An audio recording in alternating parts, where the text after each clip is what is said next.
It's October 25th, 2023. I am at Joel Pearl. It's time to get in the weeds. As always, I have my dude, my dog, my pal, my buddy, Yeet. Jeremy Lambert's here. How are you, Jeremy? I'm well. I don't know what that introduction was, Joel. What are we doing here? My dude, my dog is actually an homage to my buddy Daniel Decay, who's a member of the band Exciter. They're on tour right now. Go check them out, by the way. They've been around for a long time.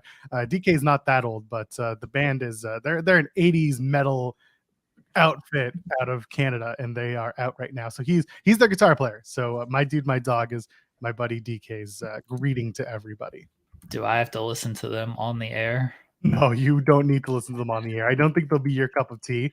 They are a thrash metal band. That's more my cup of tea. Trash metal? My wife listens to a lot of that. A lot of trash metal. Stop it. Thrash metal. Thrash metal.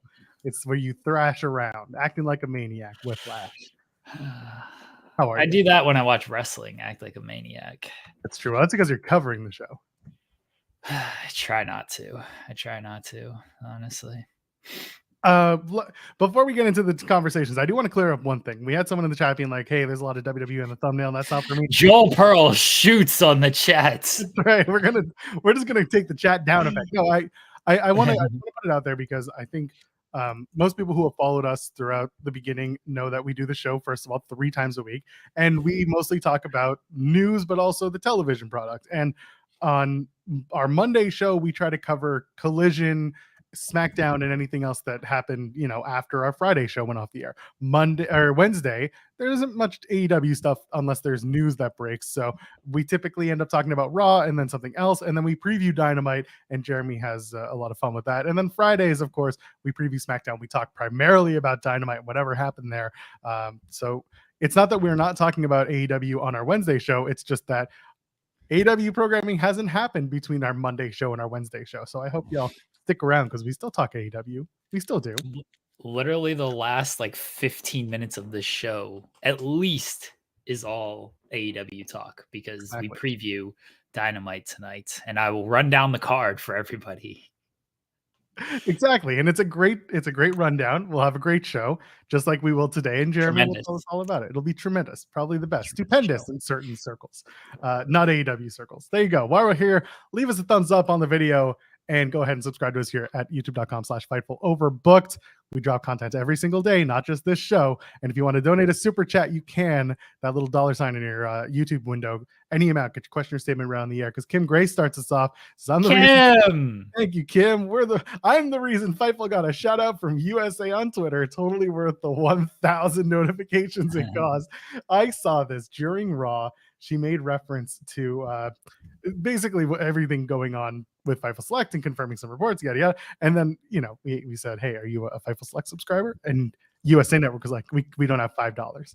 Which I then replied, broke as hell after SmackDown. Yeah.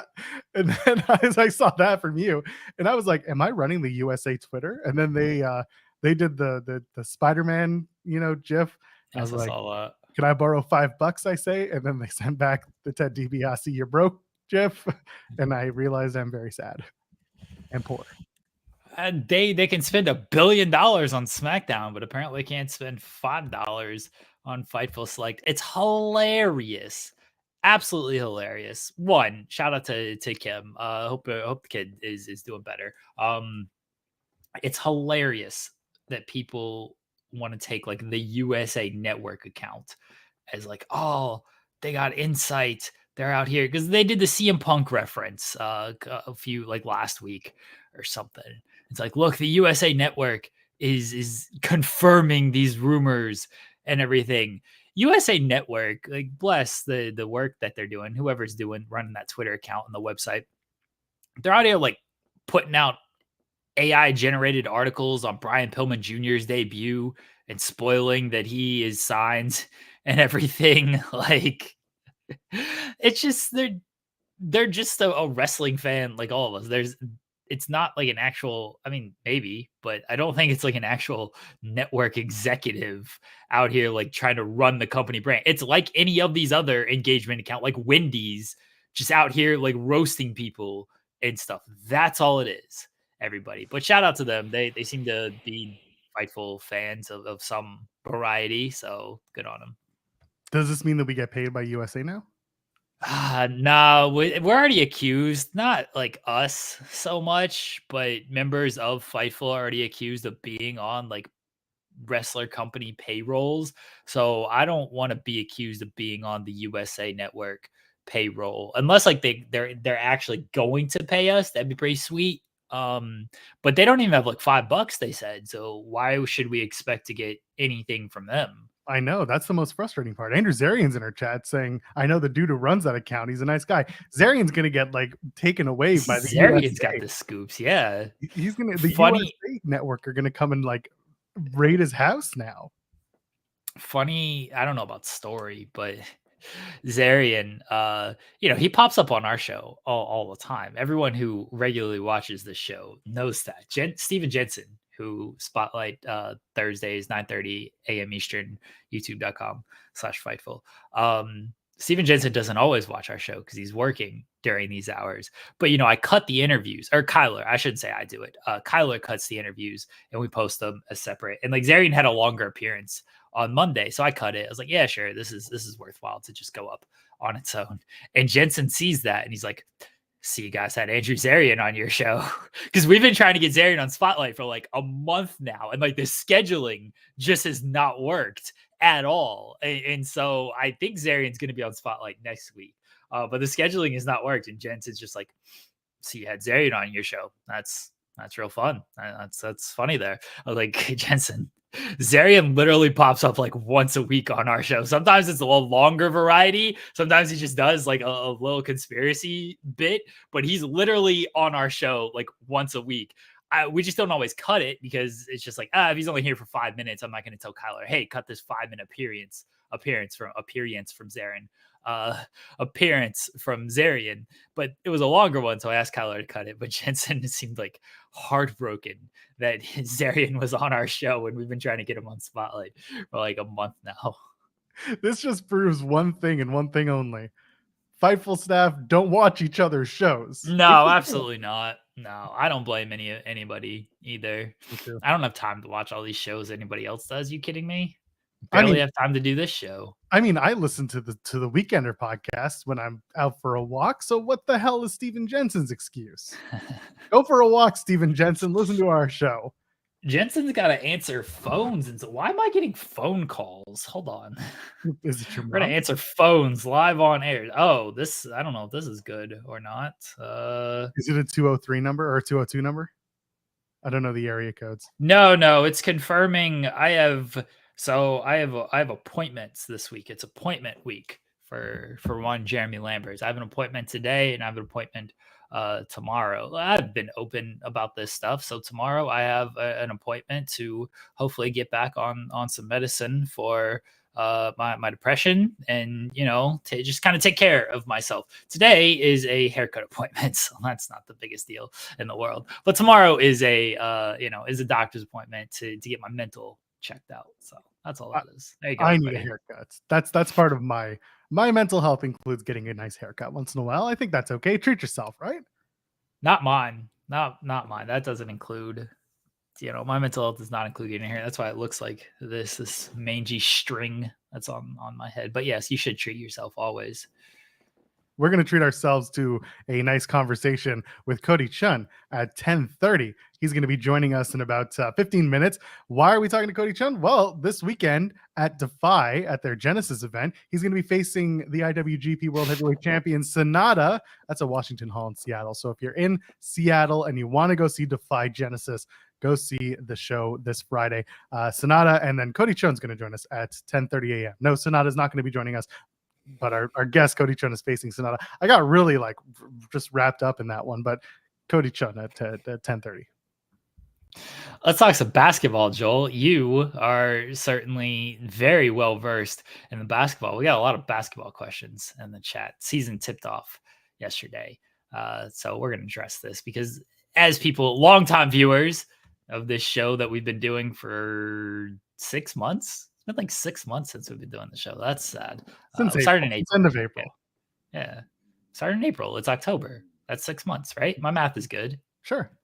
Okay. All right. So, longtime viewers of the 6 months that we've done this show know that the first 30 minutes are spent on nothing on this show. Wait, hold on. Before we get to basketball, this is actually a very important question. Why Solo will ask, how much do you pay for haircuts, Jeremy Lambert? What's your answer?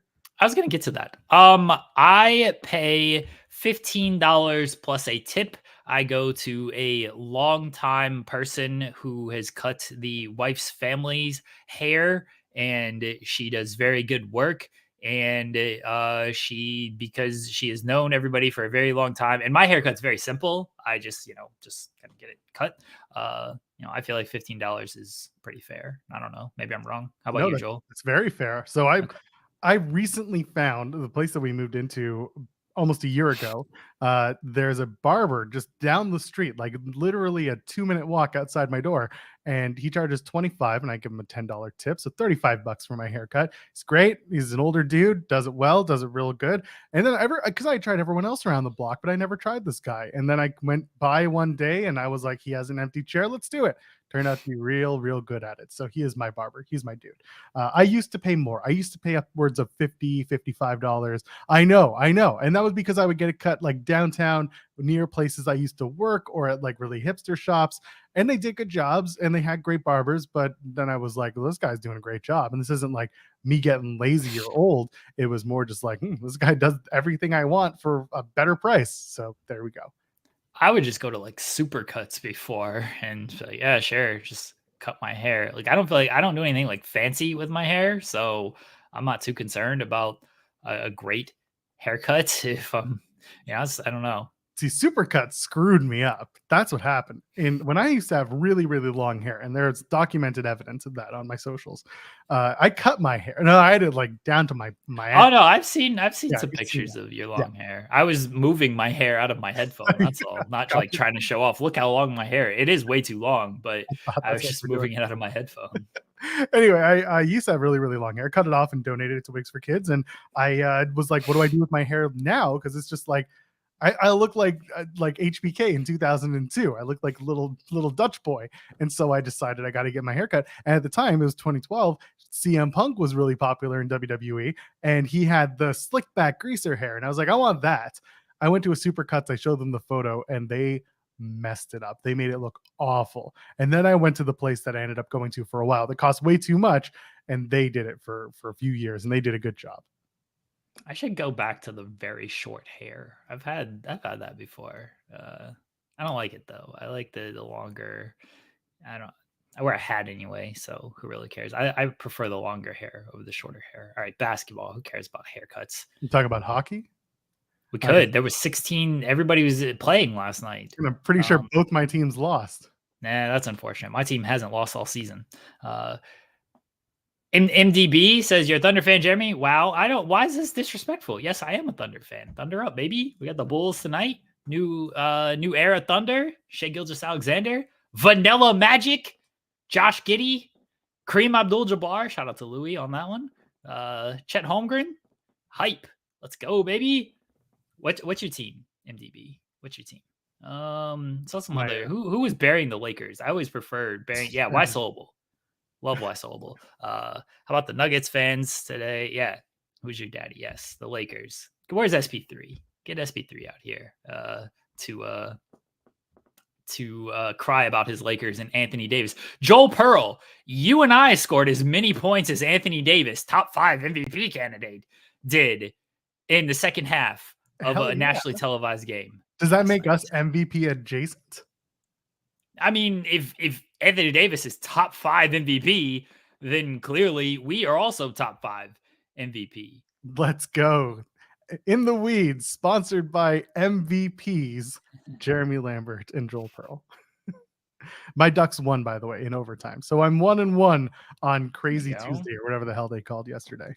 It was that Frozen Frenzy is what it was called. Why? I don't know why it wasn't like Tundra Tuesday, but here we are. Frozen Frenzy. Louis says, I apologize on behalf of the Bulls for you having to watch them. I don't care. That's who the Thunder play tonight.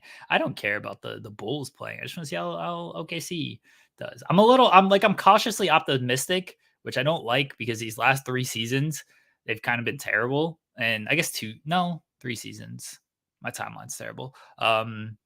It's like, oh, this is kind of nice, just these meaningless games. And now it's like, oh, these games are like important again. And now I'm just going to be a wreck on these shows. Get ready to see me like in meaningful basketball nights when I'm up until like 1 o'clock and my team loses and I got to do this show the next day.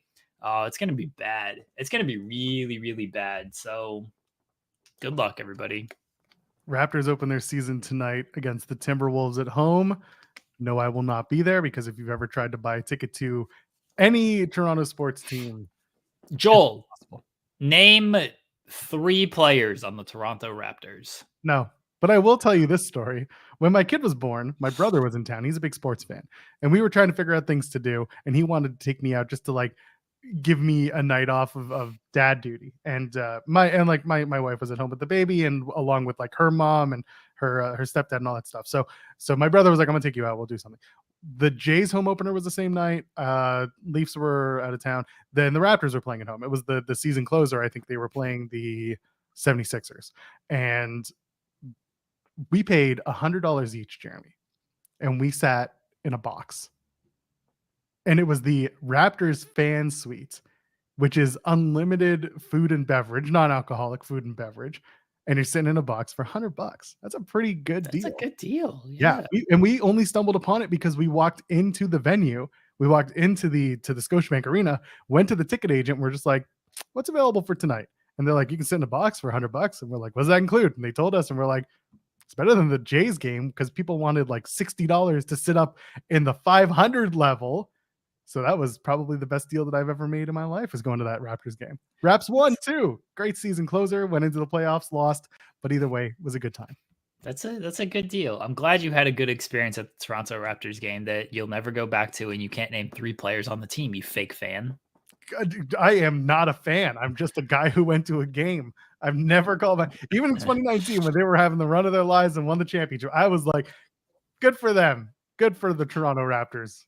That's even worse than being a fake fan. You are the cheap fan who makes all the real fans look bad. All these real fans who sitting up in the 300 nosebleed sections, like, yeah, love the Raptors, support. We're going 300, and Joel Pearl's like, yeah, got $100 tickets, got unlimited food and drinks. Don't really care. Can't name anybody on the team, but haha, look at me. I go to these games and don't know anybody, and you guys are out here supporting all the time, and you cheer and you know all the players and everything. But look at me, you're up in the nosebleeds. I'm Joel Pearl, and I'm sitting in the box seats. It's terrible. Yeah, but you know who really enjoyed that? Maple Leaf Sports and Entertainment, who probably have upped the price since last year to like $300 for that one box experience. Oh, they shouldn't be charging Raptors fans anything with the way that team's looking this year. Buddy, MLSE doesn't give a shit. The Leafs have been awful for years, and here we are. No, they haven't. They've been a playoff team for years. No, they're not an effective playoff team. They only made it to the second round for like the first time in years. They make the playoffs, though. Yeah, well, they make the playoffs, though. It's not like they're, a terrible look. I root for the Carolina Panthers. I don't remember the last time we made the playoffs. That's been years, actual years. We suck. And yet they're still charging an arm and a leg for these ticket prices. Yeah, they still charge an arm and a leg at Leafs games for mediocrity. And they'll keep upping it because that's what Toronto sports is. It's just upping the price for mediocrity. And people continue to pay. And the list for season ticket holders is miles long. And the suits go to the main show. Not the main show. They go to the hockey games. They miss most of the period because they're down in the lounges with their business associates that they're bringing to the games. This is the problem with Toronto sports. Always has been, always will be. Is that Toronto sports is just it's not sports. It's entertainment. And therefore, it's just there for the approval of a bunch of rich people in suits with company money to spare. Isn't that all sports? It feels worse in Toronto because you're right down in the financial district. You know what kind of bros are going to the game. People in the 300s. Okay, here's a good example. We'll bring it back to music for my taste. Billy Joel does the residency at Madison Square Garden. There's a story that's gone around forever and ever and ever about the front row of the Billy Joel concerts being empty to start. He doesn't sell the front row because he'll send his people up to the gods, up to the top, to grab a group of people to bring down to the front because he wants to give not only those people a great experience, but also reward them because they're going to be fans who would have been up and dancing and enjoying themselves all night if they had been in row ZZ or row A1. And that is the experience that I think most most sports should strive to give. That is the ZZ experience in A1. Who is Billy Joel? God damn it! Name me a Billy Joel song. Uptown Girl. That was a good movie with Brittany Murphy. Dakota Fanning was in that, I believe. Right? You may be right. Thank you. I appreciate that. Let's see if I can keep this bit going. No, I can't. Anyway, before Cody joined us, I do want to talk about the breaking news from this morning. WWE announced that Bash in Berlin is happening in August 2024. They're doing a PLE in Germany at the Mercedes-Benz Arena. It's a 17,000 capacity seat arena, so it's a pretty traditional WWE standard size venue. But Germany, PLE, they're going to run it. It's going to be the Bash, but not the same Bash, the different Bash. You think they'll do the USA branding in Germany? What do you mean USA branding? Because it's normally the Bash at the beach or the Great American Bash. Great American Bash is typically the red, white, and blue. You think they're going to do the Bash, the same Bash? No, probably not. No. The Bash in Berlin. Yeah, it was just alliteration, right? Like Clash at the Castle. That's why they went there. You know, if they went to Dublin, Ireland, I don't actually know what's a good D word. The dust up in Dublin. There we go. Right? Sure, like the tussle in Texas. Mark Henry versus Titus O'Neil, battle of the century. Shout out to Titus O'Neil. I interviewed him yesterday. Joel Pearl had to clean all that up because, oh man, that was almost a disaster. Thanks to the people who did the behind the scenes work there in the interview with Titus for having a second copy of everything, and then Joel for helping me out with that. I didn't tell you the full story off air. I'll tell you all that off air because I don't want to get into it here, but yesterday was almost rough. It started rough, yeah, and it almost got really, really rough for me. Like I was about to cry. I was literally on the verge of tears. I'll put it like this: I did do some of the editing for it, and Jeremy will see it soon. But you couldn't tell that there was any like animosity between you two. Okay, there's everything's cool. It's a good conversation. Titus is a pro. And I don't think there was animosity between us. No, and I don't think there would have been either. Wait, hold on. Why are you trying to sell that like Titus and I got heat? Because I want Titus to fight you. No, Titus is too nice to fight anybody. Yeah, no, it's not. It's not that. The interview, my wife knew this journey yesterday, and we were talking a little bit about it this morning. She's like, "Oh yeah, yesterday was like stressful." She's like, everything that went into the interview, like the before and the after, was the most stressful thing in the world for me. And I'll again tell you the full story off air. The actual interview went great. Like that was really good. Kai saying Jeremy asked about the Vince situation, huh? Not in so many words, but here's a teaser for everybody. I did ask about his appearance on that random episode of Raw last year. I did ask about that. I framed it in a certain way that didn't mention anything about like the Vince allegations. If you want to get heat on me for that, fine. But I did ask about that appearance, and was there like any type of plan? What was the plan for that? And he answered it, and he gave an answer that I'm sure some people will accept, and I'm sure other people won't accept. So, but it comes out, I think, next week. I think that's the plan. I'll let everybody know when it actually comes out, but the plan was for next week. A really good interview. I was very hungry afterwards. I'm looking forward to when it comes out. I think a lot of people are going to enjoy it. When is Labor Day next year? It's Monday. Okay, so it's the same. Okay.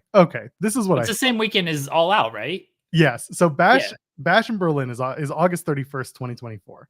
That is the Saturday.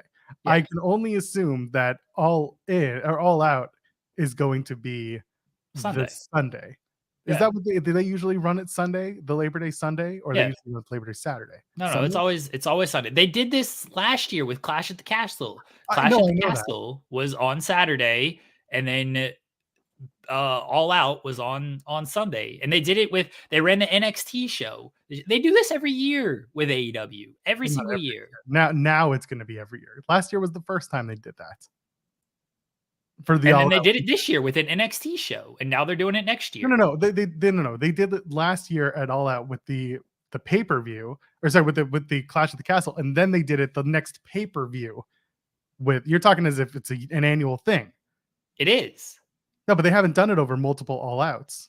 They've only done it the one time, haven't they? And then they did it the next pay-per-view. Literally, Joel, one day you're going to listen to me. No, I literally just said they did it last year with Clash of the Castle. They did an NXT show this year, the All Out weekend. And now they're doing Battle of Berlin this year, Bash at Berlin. No, hold on. They haven't done this. Oh my gosh. No. But they didn't do this 2 years ago. They did it last year. Yes. Clash of the Castle. They did, and then they did it this year with NXT. And now they're doing it next year. How's that not annual?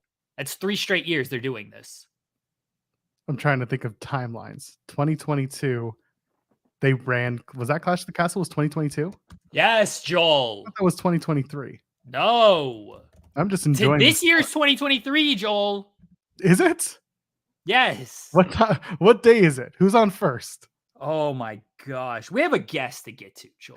No, I want to make this as awkward as possible. That's what I'm here for. You've successfully accomplished that. That's fine. He has his earpods in, so now he can actually hear us, right? So he can give us a thumbs up if he wants to join us now. Oh, let's get to it. Our guest right now, Jeremy is just going to kill me, and it's going to be great. Our guest joining us this morning, he has a match against SANADA at Defy Genesis this Friday, October 27th at the Washington Hall in Seattle. He is the one and only, the classic Cody Chun joins us now. Hello. Hello.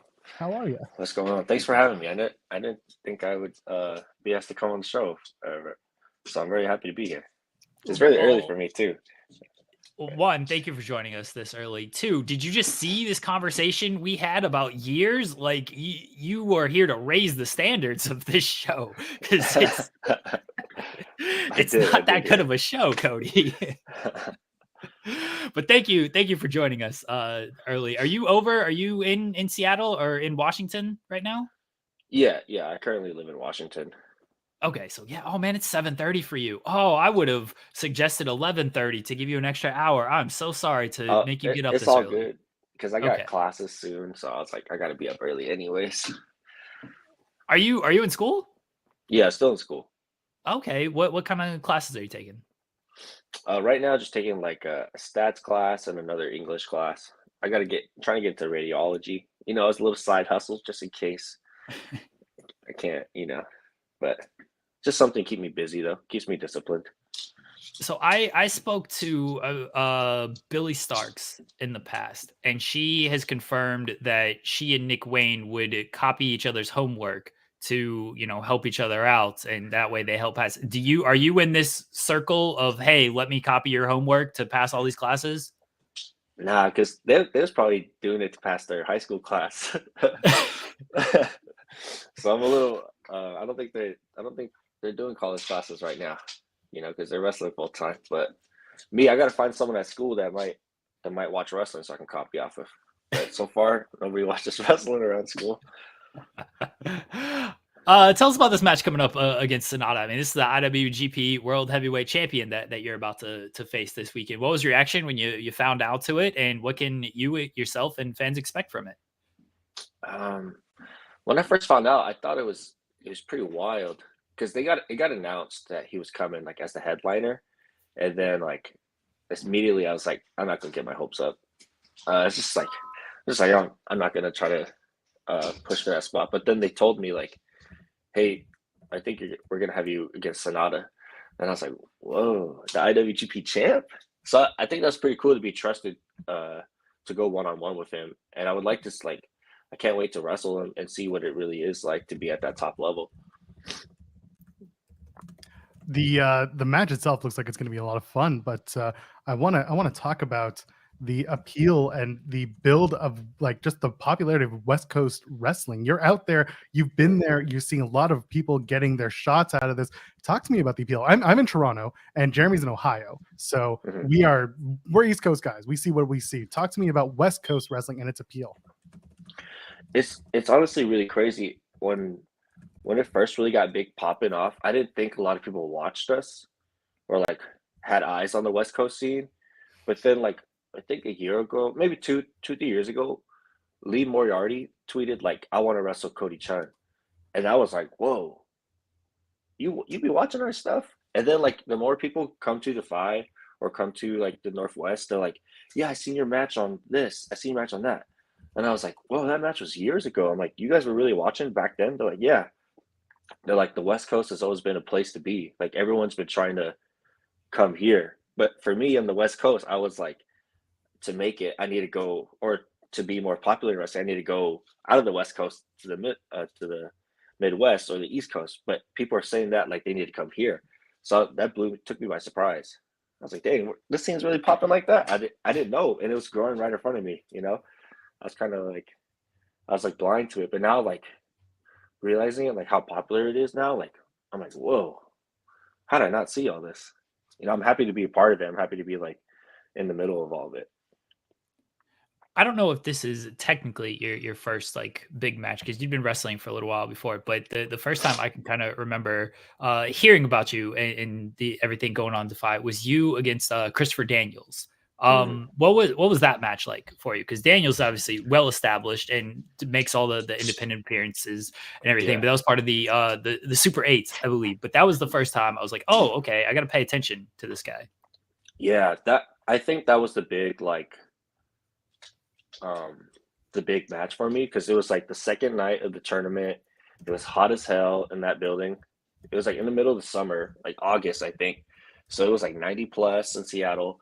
And then we opened and the crowd was just like crazy hot for me. I think that's when I was really became like a main player. I kind of was that match. So like I always tell Christopher Daniels, I'm like, thanks for dragging me through that match. He's like, no, he's like, don't say that. He's like, it takes two to dance, and you held your own.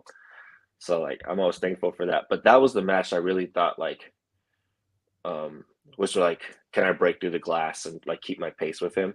And that really, I think that was it. Let's talk about working outdoors. Let's talk about working in Abbotsford, BC at the Agri Fair. What's that like working in an outdoor? What's that like What? working outdoors? What? You know the Agri Fair? I'm Canadian. Of course I know Agri Fairs. The Expos, the Agri Fair. Come on. Impact Wrestling holds like events at the X, which is in an outdoor venue once a year. So it's all the same. Talk to me about working outdoors. Man, the Agri Fair was really fun, man. Like we called it like wrestling summer camp because like we had 3 shows a day, 12, 3, and 7. And then like, so that's 3 matches a day for 3 days. So 9 total matches. Sometimes you do a little bit more, but it was just fun. Like the matches would be super random, like you and you and you, and you would just go out there and have fun and wrestle. I think Agri Fair is like, plus like a lot of my like the people I train with were there too. So we're like all just having good exhibition matches and just trying new things out. That's where I really learned to like just let loose and just have fun. Like there'd be like 10 people sometimes, and then the final show at 7 p.m. there'd be like 100 plus people. I was like, whoa, now we're really just having fun in here and just doing what we want. So the Agri Fair was good memories, man. Like as a young wrestler, those are like the type of reps that you want. Who are some of the people Yeah. that you've trained with? When I first started, I had Invictus Cash, and he's still training, and then Darby was there, and then we met Nick like really young, like 9, 8 years old.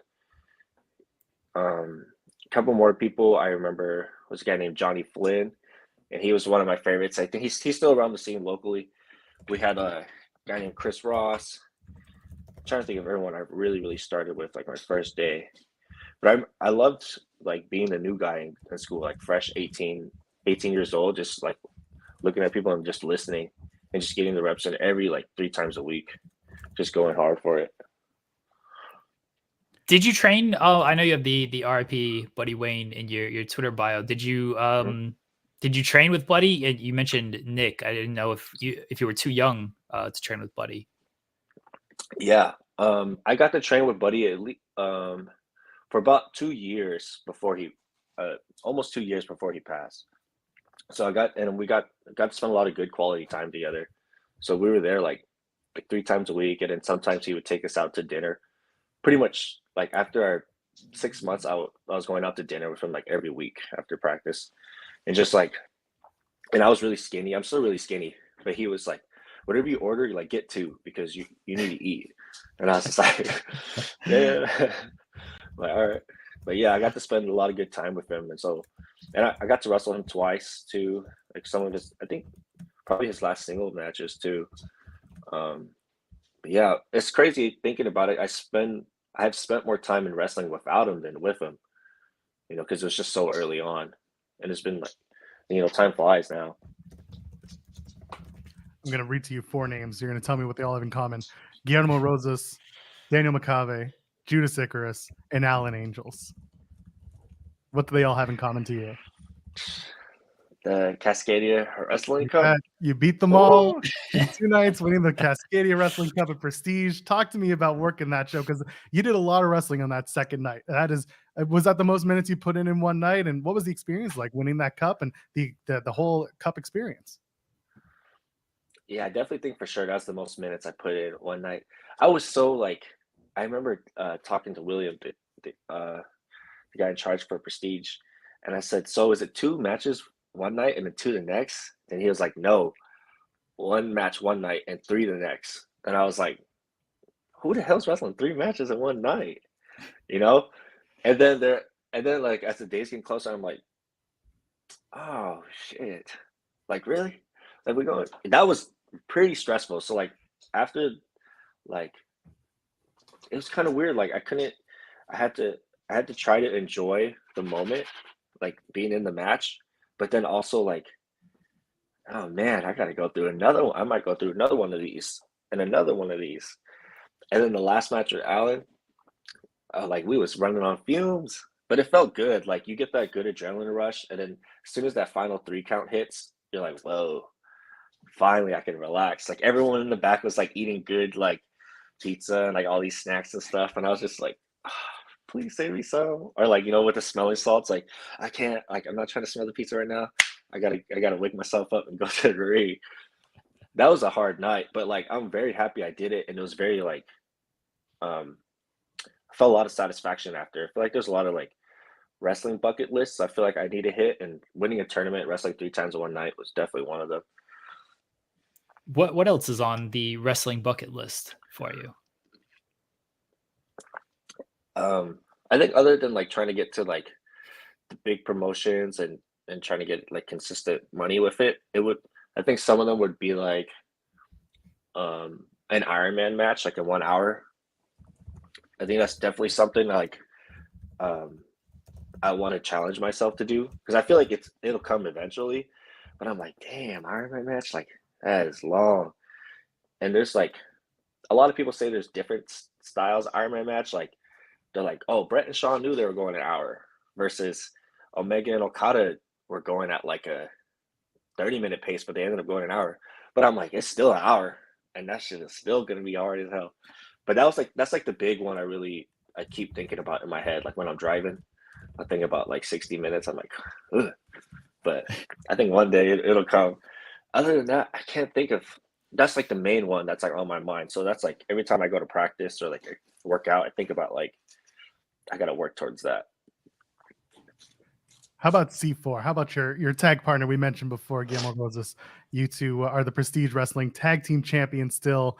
How did you guys come together? Was it through training? And really, what do you guys want to do together and apart in this business? I think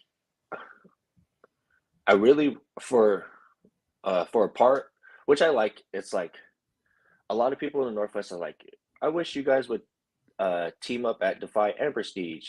But at the same time, I'm like, yeah, but we get really good singles experience, and we get really good tag team experience together at 2 different promotions in the Pacific Northwest, which I really like. And then for singles, like with Guillermo, I really want him to start wrestling more luchadors. Like he's really inspired by like the classic CMLL stuff, and like his idol is like Negro Casas. And I'm like, man, someone needs to put you against all these like classic luchadors, And then he got the team with like Hoovy and Super Crazy not too long ago, and he's teamed with Super Crazy a lot. But I'm like, that's your style. Like you love all the luchador stuff. We got to bring it back. And like he doesn't do a lot of flying, like most luchas do, but like he does all the grappling that luchas used to do, And But as a team, we first started C4. It was me and Clark Connors, but now Clark is being cool guy, with the IWGP Junior Tag belts, and Bullet Club and all that. He switched up.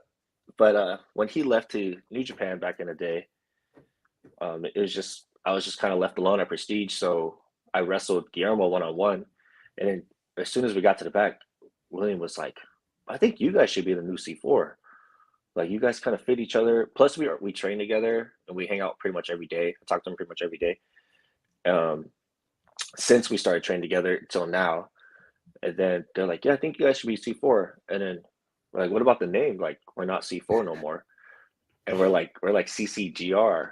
And then we're just like, "Nah, let's keep it C4." Like it's just easier to say. So now like we get to have good great tag team matches, and I feel like our last year as a tag team really put us on the tag team indies. Like it was it's kind of different from being a indie single guy, but tag team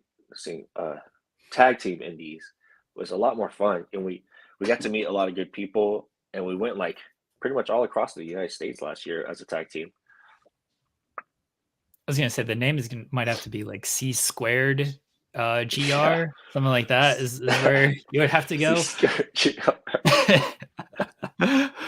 You've made a handful of appearances in AEW dating back to even the pandemic times, working there at Daly's place. What have your experiences at AEW been like? First, working at Daly's during the pandemic, and then the most recent one in Seattle. Yeah. That pandemic one was crazy because I got invited and I didn't tell nobody. Plus I don't know why I'm like that. I say because I like surprises in wrestling, but I straight up just don't tell people anything at the same time. So people didn't know until the graphic dropped. And then my phone was blown. I remember I was at work just chilling on Saturday morning, and they dropped the matches for the week for Dark, and then my graphic was on there, and people started blowing up my phone. Like, what? When'd you go, dude? Oh man, you're gonna have so much fun in Jacksonville. I already did the taping, but people, people thought I was on the way to Jacksonville. I was like, yeah, but the only guy I really knew in AEW during the pandemic was Darby. So and Darby's really he keeps to himself. He knows that he's not really in the locker room like that. So we was just straight up changing in the hallway. There's that entrance of Mox and Eddie Kingston at Daly's place. When they bust out to Daly's place and the crowd goes crazy. Right there was where I was changing because Darby was like, "Yeah, I just put my stuff here," and I was like, "Oh, okay." And I just changed right there. Didn't know it was just a regular hallway. And then people were like, "Man, there's trailers in the back. You can put your stuff in the back of the trailers." And I was just like, "I'm already changed. I'm just still here." But it was just I remember just waiting all day because I didn't know nobody, and I didn't want to step on anybody's toes or get anybody's or just be annoying to people, But at the same time, you got to go out there and say hi and introduce yourself and try to make conversation. Small talk is always good. But yeah, during the pandemic, I was just all right. And then I got to wrestle Ricky Starks, which I would love to have a rematch because I thought he was awesome. And then we the first night we did that tag team against Angelico and Jack Evans, but the second night against Ricky Stark, I was like, that was really fun. And I got to the back and Darby was watching. He was like, "That was really good selling. That was really good." He's really intense all the time. So that was really good. So as long as he says it, and I look up to him a lot. And obviously, when I started training, he was there from the start. So it was nice to have him there. But then versus now, it's kind of I've done a lot more taping, so I know a bit more of the wrestlers in the back, and I've done been to Atlanta, so I met a lot of them there too. So now it's kind of more relaxed. I can make jokes or wrestle them on the indies, make jokes and catering, and then take a lot of catering because, man, I don't get food like this, But it's really fun now, and I like being there, and hey man, I know my role. I'm gonna get my 5 seconds of fame right here in this ring before Will Hobbs' music hits. I'm gonna do my thing with the crowd. But then as soon as it hits and the bell rings, it's game time. Let's go. All right, we're gonna play a little game. So you mentioned Swerve, or you mentioned Darby, and I'm going to take out Swerve because, you know, you faced them, you've done this. We're going to play a game called Promo, Partner, or Punch. Okay, these are people you're going to have a promo off with, when you're going to partner with, and when you want to punch in the face, have a one-on-one match with. Okay, here are your 3 names. You got Bryan Danielson. These are all people from Seattle, by the way, or at least Washington State. Bryan Danielson, Masahiro Chono, and Josh Barnett. Promo, partner, punch. Okay, so promo is like we just go in the ring and like get promo one off. Just have a promo off, talky talk.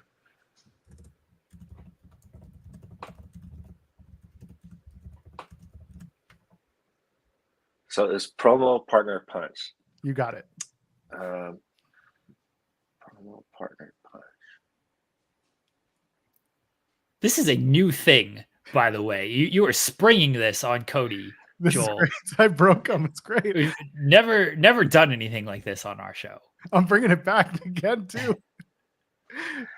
I'm gonna start off. I'm gonna go partner with Josh Barnett because that guy can tie me up in a pretzel and I'll be at Auntie Anne's on the discount section. You know what I mean?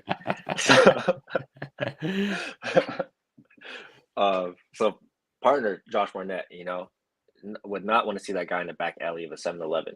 So I want to be on his side when that happens. Yeah, I get it. Partner, or so promo or punch. I'm gonna go promo with Chono. Yeah. Just because I think that would be interesting, and then I'm gonna punch Daniel Bryan. We got to do this, you know, Seattle boys, Aberdeen versus Sea-Tag. We got to do it.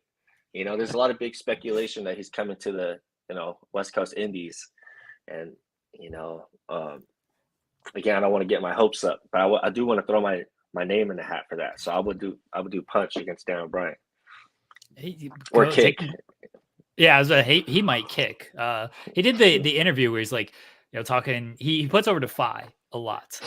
He said like, yeah, I'll show up, just wrestle in a mask. Like, don't tell anybody it's me. I don't want to be I don't want to be promoted or anything. Just want to show up, do the match, wrestle how you would not expect Bryan Danielson to wrestle, and then go home and everything. Yep. So you never know. If they give you some random mask guy that you never heard of, it might be Bryan Danielson. He was Ultimo Dragon in your trios match. I just wanted you to find that out. It was you, Nick Wayne, and actually Bryan Danielson. It wasn't Ultimo Dragon. That makes sense. No wonder we didn't see him until he did his entrance. No wonder. That makes sense. Cody, really appreciate you joining us this morning. Good luck with school and everything. Good luck this weekend against SANADA, and let everybody know where they can find you at. Twitter, Instagram. I don't really use Facebook. So Twitter, Instagram, YouTube, but it got a little YouTube videos. Not, you know, I try to be consistent with it. It's kind of hard. But it's all Classic Chun. Classic is just spelled classic, and then Chun is 2 H's, so CHHUN. Throws everybody off, throws me off too, but hey, it's you know, it's kind of iconic now, I guess. Is there a reason for that? No, I didn't really know until I got to high school, and then my JV baseball coach was like, just exposed myself for playing JV right there. But he was like, "Are you Chinese?" And I was like, "I think part Chinese." And he's like, "Because your last name has 2 H's." He's like, "That's a common Chinese, like traditional thing." And then now I think about it, I'm like, "Oh yeah, that does make sense." You know, I think I've seen like a lot of 2 H's in Chinese names, so I think that's where it comes from. But at the same time, I was just like, I don't know. But now I think it's because of that. But at the same time, but growing up, I never knew, and it's crazy. Like growing up, people never could pronounce Chun right. You know, in school or like just like at jobs or something, they'd be like Chun or Chhun, and I'd like Chun. But now, like fast forward, you know, now that I'm wrestling, like people have puns about it. People are like Chuntastic, Chun amazing. You know, I'm like, what? I went from people not knowing how to pronounce it to people like doing all this with my name. So I think that's pretty cool. It's like a nice big circle. By the way, just as we're cutting this off or finishing up, on the Genesis poster, it has you listed as Sotara. Mm-hmm. Is that government name? Is that the nickname? I'm curious about that. Oh, that's government. They got my full government name on that. Damn. No, but I was talking to the Defy staff, and I was like, you know, they're like, where do you want to go with like this character, or like with yourself? Like, how can we start branding you? You know, like, can we use more of your Cambodian influence and your culture, you know, in your character? I was like, definitely. So we're gonna try to switch that up, and then that's why I brought Satara out. And even at AEW, like the first time they used Satara Chun, which is because like they already had a Cody there, you know. But then, so I was like, yeah, just call me Satara Chun, and then I guess now it's like, and that's the same thing too about like the last name Chun. Like people didn't know how to say Satara, so like, and that's why kindergarten, first, second grade, you know, teacher would struggle with it. And then I was just like, call me Cody. Like my parents would just like call him Cody. So that's why Cody stuck with me. People are like, what's your name? And I'm like, Satara. Like, what's your middle name? Cody. They'd be like, what? But I'm like, yeah, you know, us Cambodians got like secret names, got long names. So, but yeah, we're gonna start using that, and hopefully start, you know, mixing some more Cambodian influence in my stuff. Awesome. Yeah, I had to ask. I'm glad I did. Yeah. Hey, get the plugs. I want to make sure you get a chance to run through everything in case we missed anything when it comes to the plugs. Cool. Yeah. Other than that, Twitter, Instagram at Classic Chun, YouTube at Classic Chun. At school, I'm just myself. But then, little Charlie's. Oh, there it is. Yeah, let's go. What is the doggo's name? His name is Charlie. Okay. All right. Yeah. I like the C alliteration you have going on all of this. Yeah. Totally random name. Totally random. I wanted to name him one thing. My parents are like, no, we're going to call him Charlie. I was like, Again, Cody, good luck this weekend against SANADA. Good luck with school. Good luck in just everything in your future. Really appreciate you getting up early, joining us. Yeah, man. Enjoy this weekend. Have fun. Thank you, guys. Thank you so much for having me on. Thanks, man. Good luck. There you go. Cody Chun, everybody. That was fun. Yeah. We had fun with Cody Chun. Yeah. Is that what you're going with? Having fun. That's our new segment. Having fun with Cody Chun. Obviously, I knew he was based on the West Coast, but it like slips my mind when I ask everyone to come on and everything. And I do not think of like, oh yeah, it's like 7:30 for the people when I ask on the West Coast. Like that's really early. So I mean, he's got schooling, so I assume he's up early all the time. It looked like he was drinking coffee, which bless got to, you know, we're early people as well, Joel. But now like I should probably remember that a little bit better. Like if I'm asking West Coast people, I should probably try to shoot for the 11 to 12 spot to at least give them an extra hour before they come on. But I'm very thankful that he was that the time was good for him. And yeah, these Seattle guys, these Washington guys, I should say, we're seeing it a lot in AEW. Nick Wayne is near the top of the card. Darby Allin's at the top of the card. Swerve's at the top. Bryan Danielson's at the top. Like they're churning them out over in Washington. And I'm very high on Titus. Titus is more LA, I believe, but like Titus Alexander, by the way. But Cody's a guy you gotta look out for. Dude's getting SANADA this weekend. Like he kind of said, like they don't just give anybody the IWGP World Heavyweight Champion. Like it's got to be someone they trust. And it's like, yeah, you're gonna make him look good. He's gonna make you look good. We have something for you moving forward. So it's a big match. Yeah, great chat. Really glad that we got a lot of interesting stuff out of Cody. I'm glad that I asked about his government name. I didn't know what they were doing with Defy and why it was there, because you have like Speedball Mike Bailey and like other people have other nicknames. And I was like, is he trying to use that name as is he transitioning to a different name, or is he like, what are we doing here? So I'm glad that he went through the background behind it. It's really good stuff. What do you think of promo partner or punch in the face? That threw me off guard. I was thinking about it this morning. I was like, I want to do something that like is like an F, Marry, Kill, but I didn't want to, I can't do that. That's weird. And I was like, but it's also got to be alliterative because that's just who I am. So when did you come up with it? Was this planned, or did you just on the spot, like during the interview, was like, you know what, I'm going to ask this? I literally thought about it this morning as I was doing my research. I was like, this guy's from Seattle. There's a lot of wrestlers coming out of that area. And then I looked up, I'm like, you've had matches with Darby, you've had matches with Swerve. And like Danielson, those are the three I was going to go for. It was going to be Darby, Swerve, and Danielson. And then I was like, wait a minute. You've had matches against 2 out of 3 of these guys. I already know you're going to want the match against Danielson, and I've already known you've done the other things against the other 2. So like, what are we doing? So instead I was like, let's find other wrestlers from Seattle and see if you've had any interactions with them. Chono, I knew he hadn't because Chono just unretired and re-retired a few months ago. So that was like a kind of a dream thing. And then Josh Barnett was the only like wild card. And I was just like, let's do Josh Barnett and see, because all 3 guys would be amazing punch in the face one-on-one matches. Like, who do you want to partner with and who are you going to have a promo off with? I think he made the right choices. I enjoyed your new line of questioning there, Joel. I respect it. I appreciate it. Never do it again. No. Damn it! I was going to ask Chad, should we do it again? No, it's good. It's a nice little, everyone's got little, I don't want to call them gimmicks, but everything in life is a gimmick. It's a nice little gimmick question to ask people that helps, might get some good answers out of it. It's the same thing, Jensen and I do it. What's the coolest thing in your room type show. You never know the story behind this kind of stuff. So I liked it, Joel. I liked it. Yeah, everyone's gonna steal it. We need to trademark it. We got to trademark everything. Yeah, I was like, I could do promo partner, and I was like, or match, and I'm like, that doesn't work.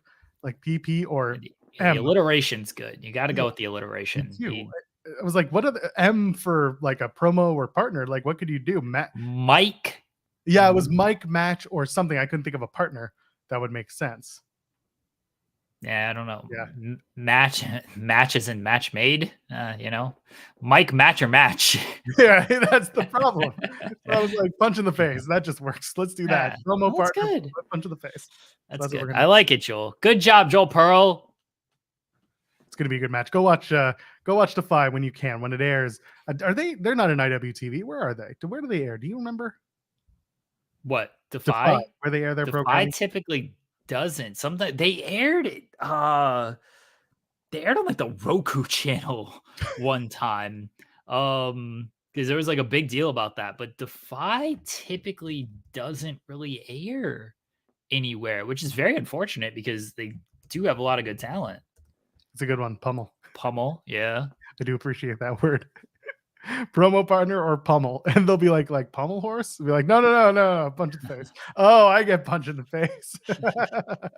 They all get punch in the face. Although I do like that Cody was like kick, and I was like, it's true, he would kick. Yeah, Danielson would definitely kick. I thought about the same thing when you mentioned Danielson is easy, but you can't really do like anything with the K's with that's like a Danielson specific thing anyway. But yeah, you can't do anything, and we can't be using 3 Ks out here either. So no, I love that Louis like pound is funnier. That would be equally problematic. Promo partner or pound? What do you mean by that? Defy. Ricky's saying Defy has their own on-demand service, and they don't stream. That's right, they do have Defy on demand. The Defy services always throw me off. Like if it's not streaming live, I don't think about the on-demand stuff because like Rev Pro has Rev Pro on demand because it doesn't stream live. But yeah, the Defy does have that. They did do like a live stream for one of these shows, or like a day after stream for one of these shows last year, I think. Regardless, check out Defy's socials, and I'm sure they'll tell you where you can watch the event before or after. I guess not before, but after or live, one or the other. But check out the match, or just check out some of Cody's stuff, because I went back today. I was watching some of his stuff, and he's smooth, man. He's good. Go check him out. Where were we? We were talking about Bash in Berlin, and then you were getting on my case about forgetting what year it is. Yeah, because you did. Right. I did. 2022 was Clash of the Castle. Yeah, I know you were right. I just couldn't remember the Clash of the Castle was a year ago. Time is a flat circle. Okay, that's just what it is. Sean, by the way, has just said, "What if I told you this wasn't the only WWE PLE Europe was getting next year?" Fightful Select is going to have the news shortly. So there you go. Apparently, the Berlin news was his original tease on Monday during the post show with Denise. Oh well, and then WWE scooped him. I should have dropped that yesterday. That's right. Waited too long. Somebody watched the post show and was like, "We got to get ahead of it, man. We got to go to Triple H." Hey, you got a thumbs up on the next two. Oh, apparently I did leave a thumbs up. All right. Sure. Yeah, leave a thumbs up on the video while you're here. We're just doing subliminal messaging here on the show. Anyway, yeah, looking forward to Bash in Berlin. That's gonna be fun. It's gonna be a whole different fan base, getting a whole like different experience. I'm sure Gunther is going to be like front and center of whatever this show is, barring any circumstances. The GOAT Ludwig Kaiser is going to be out there, and he's going to challenge for the title. The pummeling in Paris is definitely the next show. Hey, you got the alliteration, man. Alliteration. It's part of it. It's part of it. Have to do it. No, it's going to be good. Big Dick Kaiser is going to have his day in Berlin.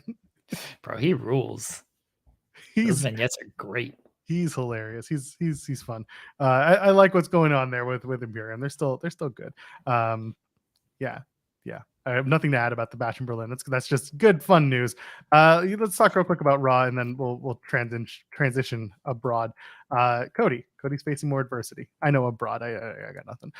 Cody's facing more adversity. Orlando is abroad, apparently. Listen, if I had my way, it would be. Cody, we can talk about the Impact stuff that's going on, but the TNA stuff, whatever. Later. Cody faces more adversity, gets his ankle smashed at the beginning of Raw, comes back as a good friend, and saves his pals at the end of Raw with his ankle all taped up. He's gonna face Damian Priest at Crown Jewel. What do you think about Cody's newest adversity? It seems to be the ongoing story of Cody. The story is adversity, and he continues to finish the adversity story by getting better. It's the same thing that they did with Brock. Right? It's like, oh, Brock was the arm. Now it's the ankle, but I'm going to fight through it because I'm Cody. Like, that's what it is. Like, it's fine, but it doesn't excite me for anything. I thought a better approach to this would be Cody gets injured and then he just can't do the match. He can't do Crown Jewel. And he's got to corner Jay.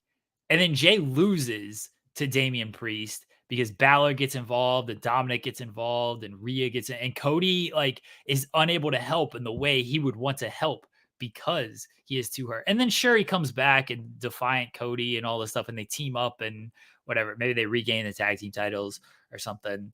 But it's another injury thing. It literally feels like what we saw with Brock. Is he going to lose this match to Priest? I don't like the Money in the Bank winner being a big loser all the time, but Cody losing doesn't.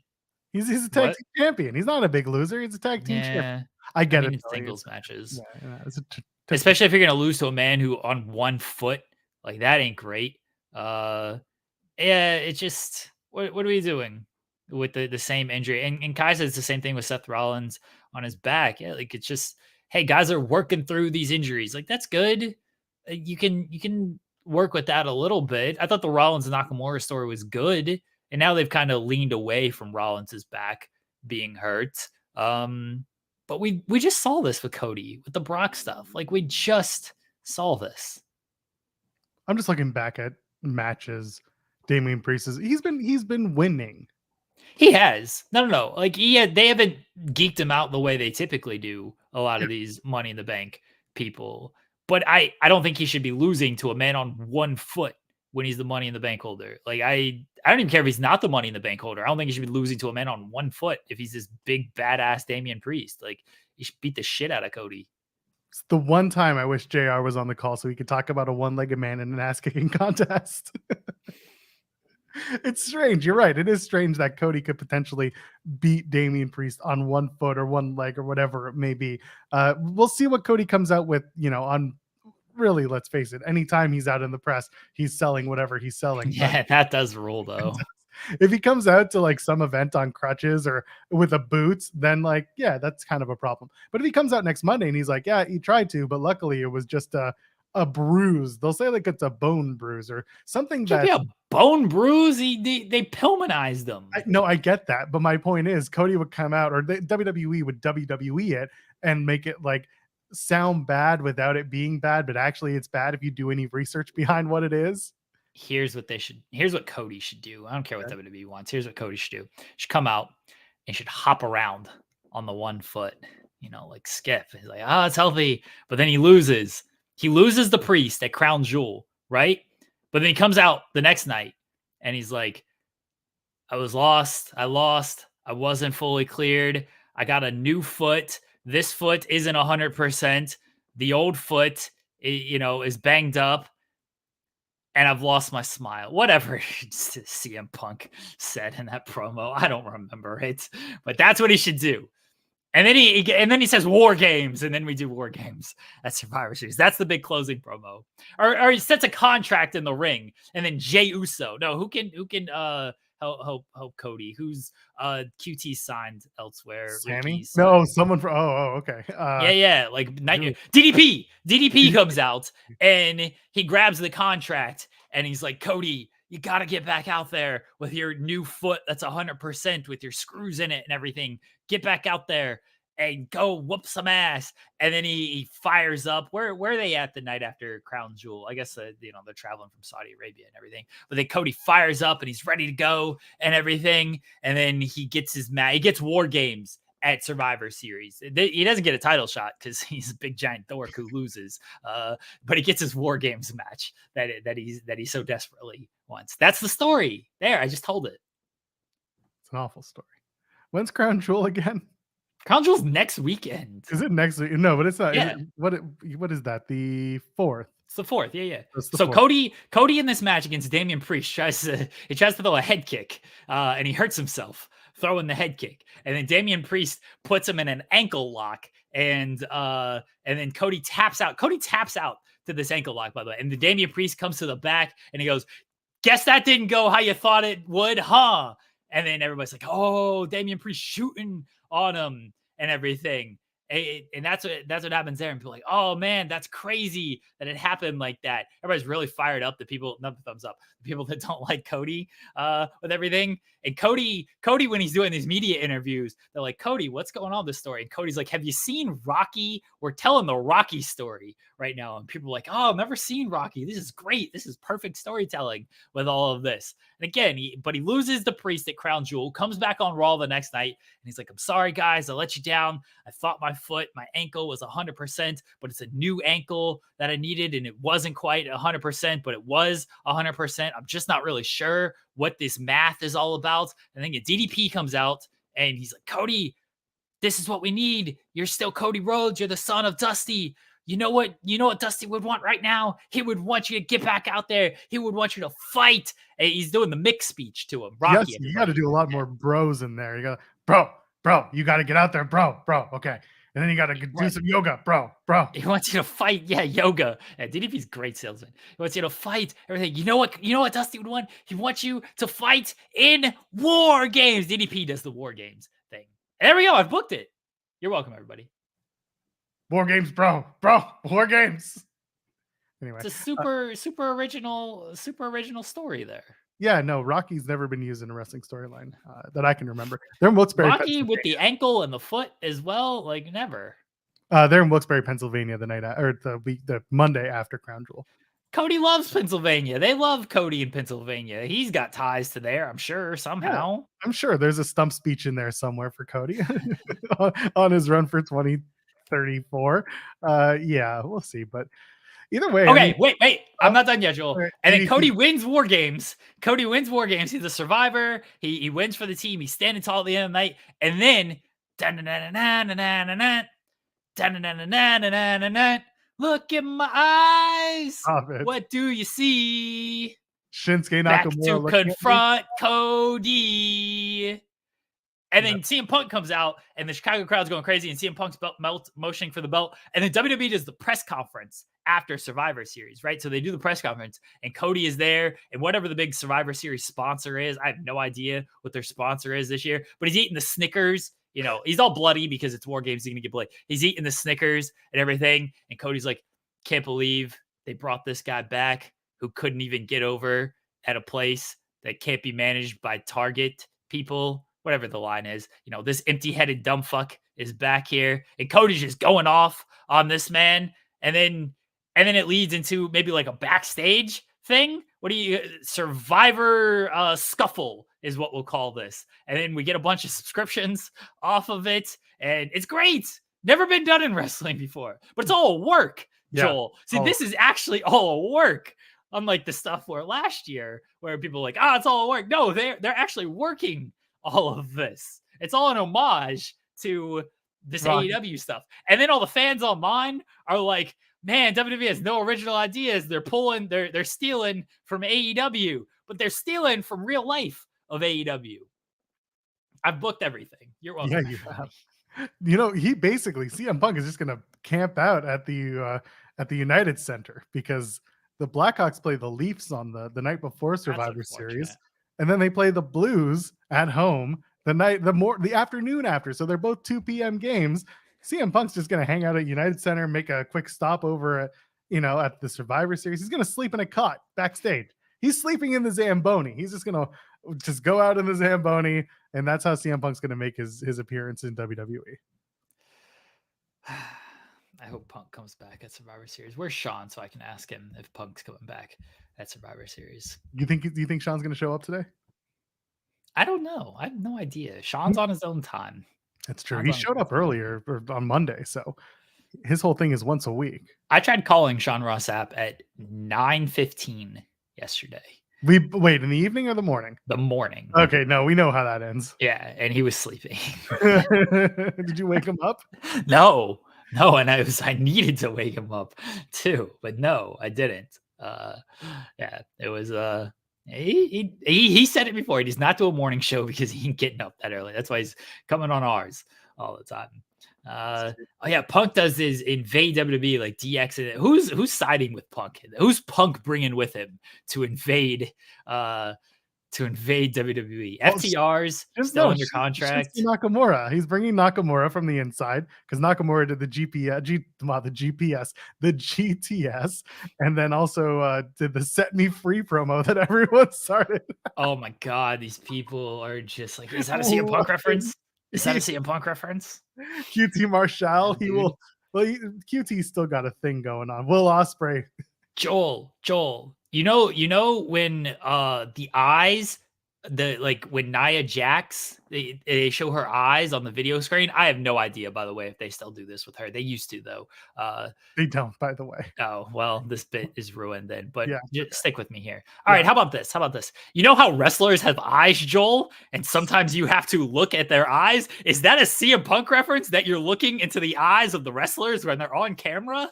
Well, I mean, Crazy Steve is very noticeably blind, so maybe he's just not the guy to bring into this conversation, Jeremy. Who? I didn't. You did. I know, but I'm just saying, if all wrestlers have eyes, not all wrestlers, Jeremy. I mean, he has eyes, doesn't he? Yeah, well, they're not like scooped out of his head or anything. Well, he just keeps trying to fork the eyes of other people, so yeah, that rules. It does rule. Crazy Steve is the best. Y'all should be watching more Impact. Eyeballs. Yes. Somebody should stab like the Dom. They should do another eye for an eye match. Thank you. You. Fantastic. Yeah.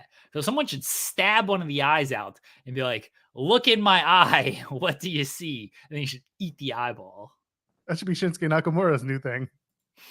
Dude, we need more maiming in wrestling where people are just like cutting off body parts and stabbing eyes out and ripping guts out and stuff. That's what we need. We need a wrestler to rip the lips off of somebody and kiss their ass with them shits. We need a wrestler to rip the tongue out of somebody and lick their balls with them shits.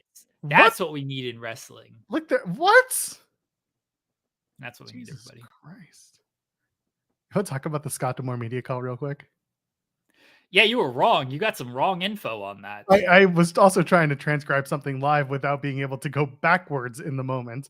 That's typically, you gotta wait. You gotta wait until the archive is up, like I did, to get the correct information. The main thing I messed up was the talks about the TNA rebrand. I think I wrote 2020, and he said 2020. Yeah. In the article. That was the main thing that I screwed up. But also, like, the rebrand had been in discussion since 2020. They were going to do the No Place Like Home show.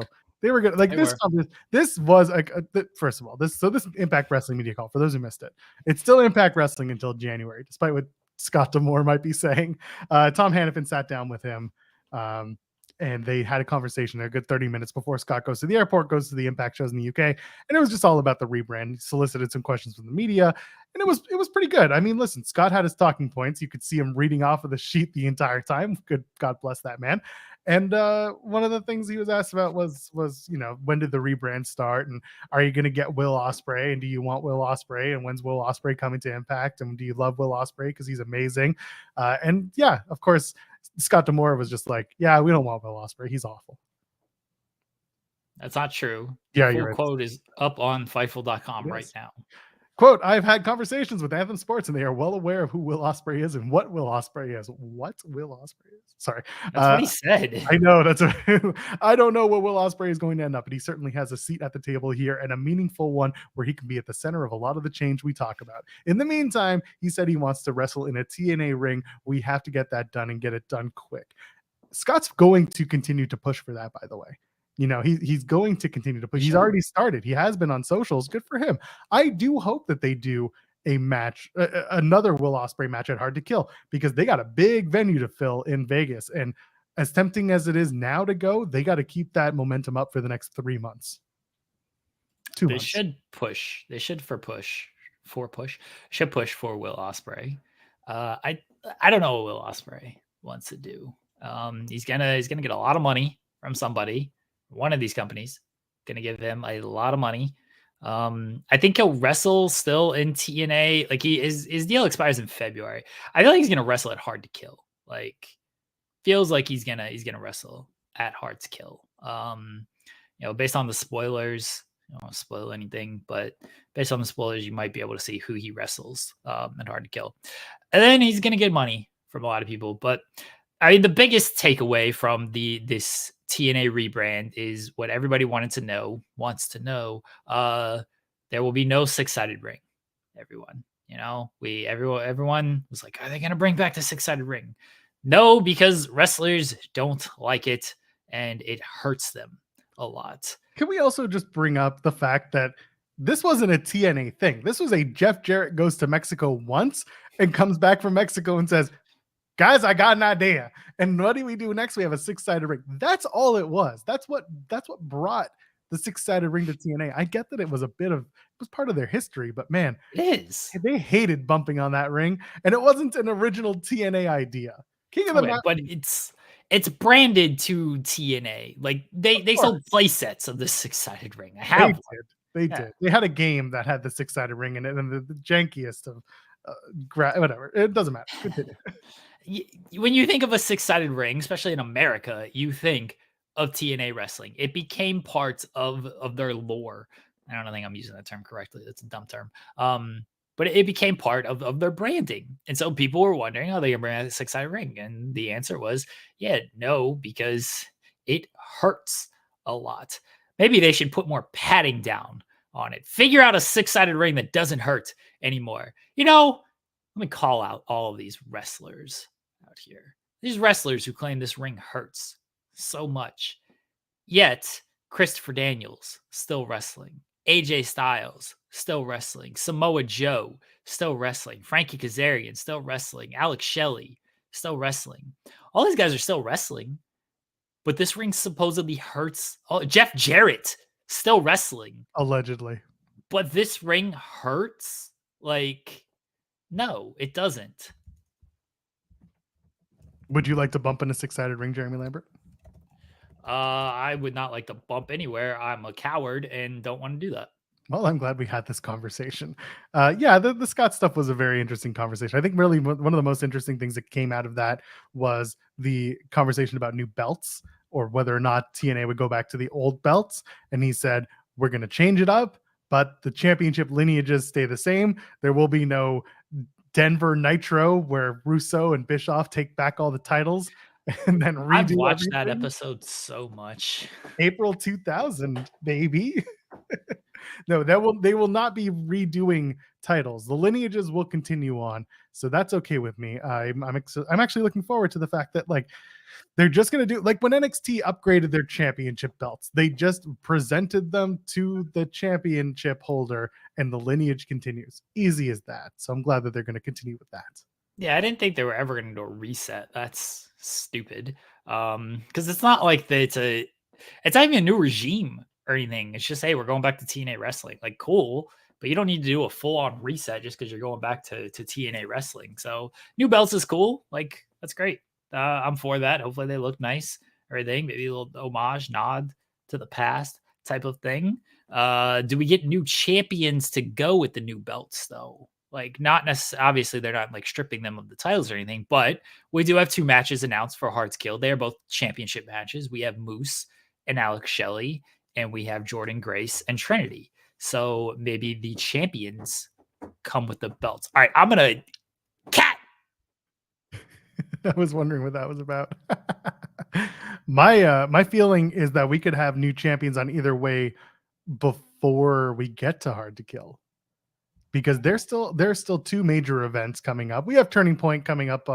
They're taping it this week, but then it's airing next week on Impact and Ultimate Insiders and Impact Plus. And then they also have Final Destination. Final Resolution. Final Destination is a really not great film franchise in my opinion, but anyway, Final Resolution. Whoa. Yeah, this is gonna happen. Yeah. Are we burying the Final Destination franchise? I mean, I just don't care for it. I'm not a big horror movie guy. Neither am I, but like, even I recognize like it's pretty iconic films. Sure, someone out there must love it. That's fine. It's whatever. Like, Hot Rod is the best movie of all time. Fight me. So anyway, True. I mean, that is a great movie, but like we're also not going to bury the Final Destination. I don't like horror films. I think they're awful. But like Final Destination, iconic scenes. So the tanning booth scene. I don't remember any of this. I'm old. Tanning booth scene is amazing. The Ferris wheel scene, amazing. The scene where the what's it? The log trucks. One goes through the front window. The jet plane. I don't know what the jet plane situation is. Basically, any awful situation, you could just put it into a movie format, and that's how you die. Yeah, I don't think I've actually like seen any of the Final Destination movies outside of the first 2, because I just don't like but those scenes stuck with me. They made a lasting impact on my life. The fact that I can still remember them, and I've watched those movies one time, and yet I remember like these scenes and these deaths. So anyway, Final Resolution is in December. That is the Final Impact branded special event. It's happening in Toronto, and I don't know if I'm going to go because it's in Mississauga, and I hate Mississauga. Dude, I hate Mississauga almost as much as I hate Hamilton. And Mississauga I can get to easily. Hamilton is just awful. But anyway. I thought Hamilton was really good. Why do you hate it? Hamilton's awful. We've been through this. Do you watch the product? Hamilton, Ontario is awful. Oh, I thought you were talking about the play. No, we're not talking about Andre Chase. We're talking about Hamilton, Ontario. Have you seen the play? Yeah, like a few years ago. I've actually never watched it. Yeah, you hear the people singing a song of angry men. That's Hamilton. That's Les Mis. I'm sorry. Oh. Never seen this Hamilton movie. I know it's on like Disney Plus. It's like 3 hours. I ain't got time for all this. No, I barely watch wrestling on 2-hour shows. Yeah. Anyway, so Final Resolution is going to be there. I don't know if they're going to have Shelley and Trinity respectively be the champions walking into Hard to Kill. It's probable, but I'm also like, Shelley and Moose, is that big enough? They have a lot of time to tell the story to get there, but is that a big enough match for Impact Wrestling TNA fans? Grace versus Trinity, like that's a match that I think a lot of people are looking forward to because it hasn't happened yet, and it's like the Impact Knockouts champion being Trinity, who's been doing really well, and Jordan Grace, who has been a tentpole Impact Wrestling member of the roster for years. She's a big deal there. That's a big deal match. Moose is popular, but like Moose isn't the guy who puts the tickets through the roof. I don't know. The match between Shelley and Moose it hasn't done it for me yet, because it hasn't even started building yet. Well, yeah, they're months away from this, so I don't know if it's necessarily Alex Shelley. Is Moose the correct answer here to headline this rebrand show? I agree with you on that, by the way, but also they could easily run Trinity and Jordan Grace as the main event. If they build that one, that's a big time main event. And also it sets the tone for what TNA wrestling is. And that is an alternative, and they're unafraid on their first major show to put the women in the main event. They did it. Go back to what was the show in Toronto? Rebellion, when they had to vacate the world title and they had to vacate the Knockouts Championship, right? They had Macklin and Kushida, and then they also had Deonna Purrazzo and Jordan Grace, and they decided that the Knockouts title would be the main event that night because it was a bigger match in the Impact world. Well, all the shade of Macklin, no shade of Kushida. So it just made sense at the time. I could see them doing that again for Okay, but what if Shelley and Moose is headlining for a specific reason? And that is Alex Shelley wins, and then he's standing in the ring, and then there it is. And then out comes Ace Steel. And look in my eyes. What do you see? Coming after Alex Shelley. Ace Steel carrying Larry. It's Ace Steel coming out, and he's like, I'm going to take a bite out of that championship. And that's the main event. It's Ace Steel versus Alex Shelley. I'm just going to book CM Punk's return to every promotion. Could you? How would you do it in the NWA?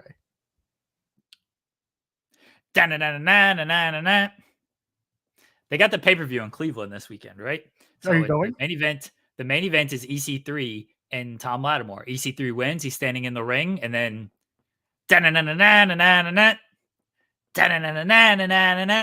look in my eyes. What do you see? Coming after EC3. All of these rhyme, by the way. I've done Cody, Shelley, EC3. It all rhymes. Yeah, you're doing really well on this. How would you do it after the Cody Chun versus SANADA match at Defy? Oh, we've already done Cody. You know, you gotta throw something a little difficult. Cody Chun's gonna beat SANADA, clearly. That would be great. I'd love to see it.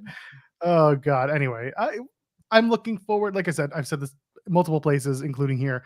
I'm looking forward to the TNA rebrand. I'm not necessarily looking forward to the next 2 months of Impact Wrestling programming as someone who covers it. Wow. Some of it might, again, some of it might just feel like they're spinning their wheels. Shows up to work disgruntled for the next 2 weeks. Weeks? Months. That's even Actually, worse. It's trying to give you a break. It's true. Actually, it's the 2 weeks where they run IPWF and I take those 2 weeks off. Those will be fine.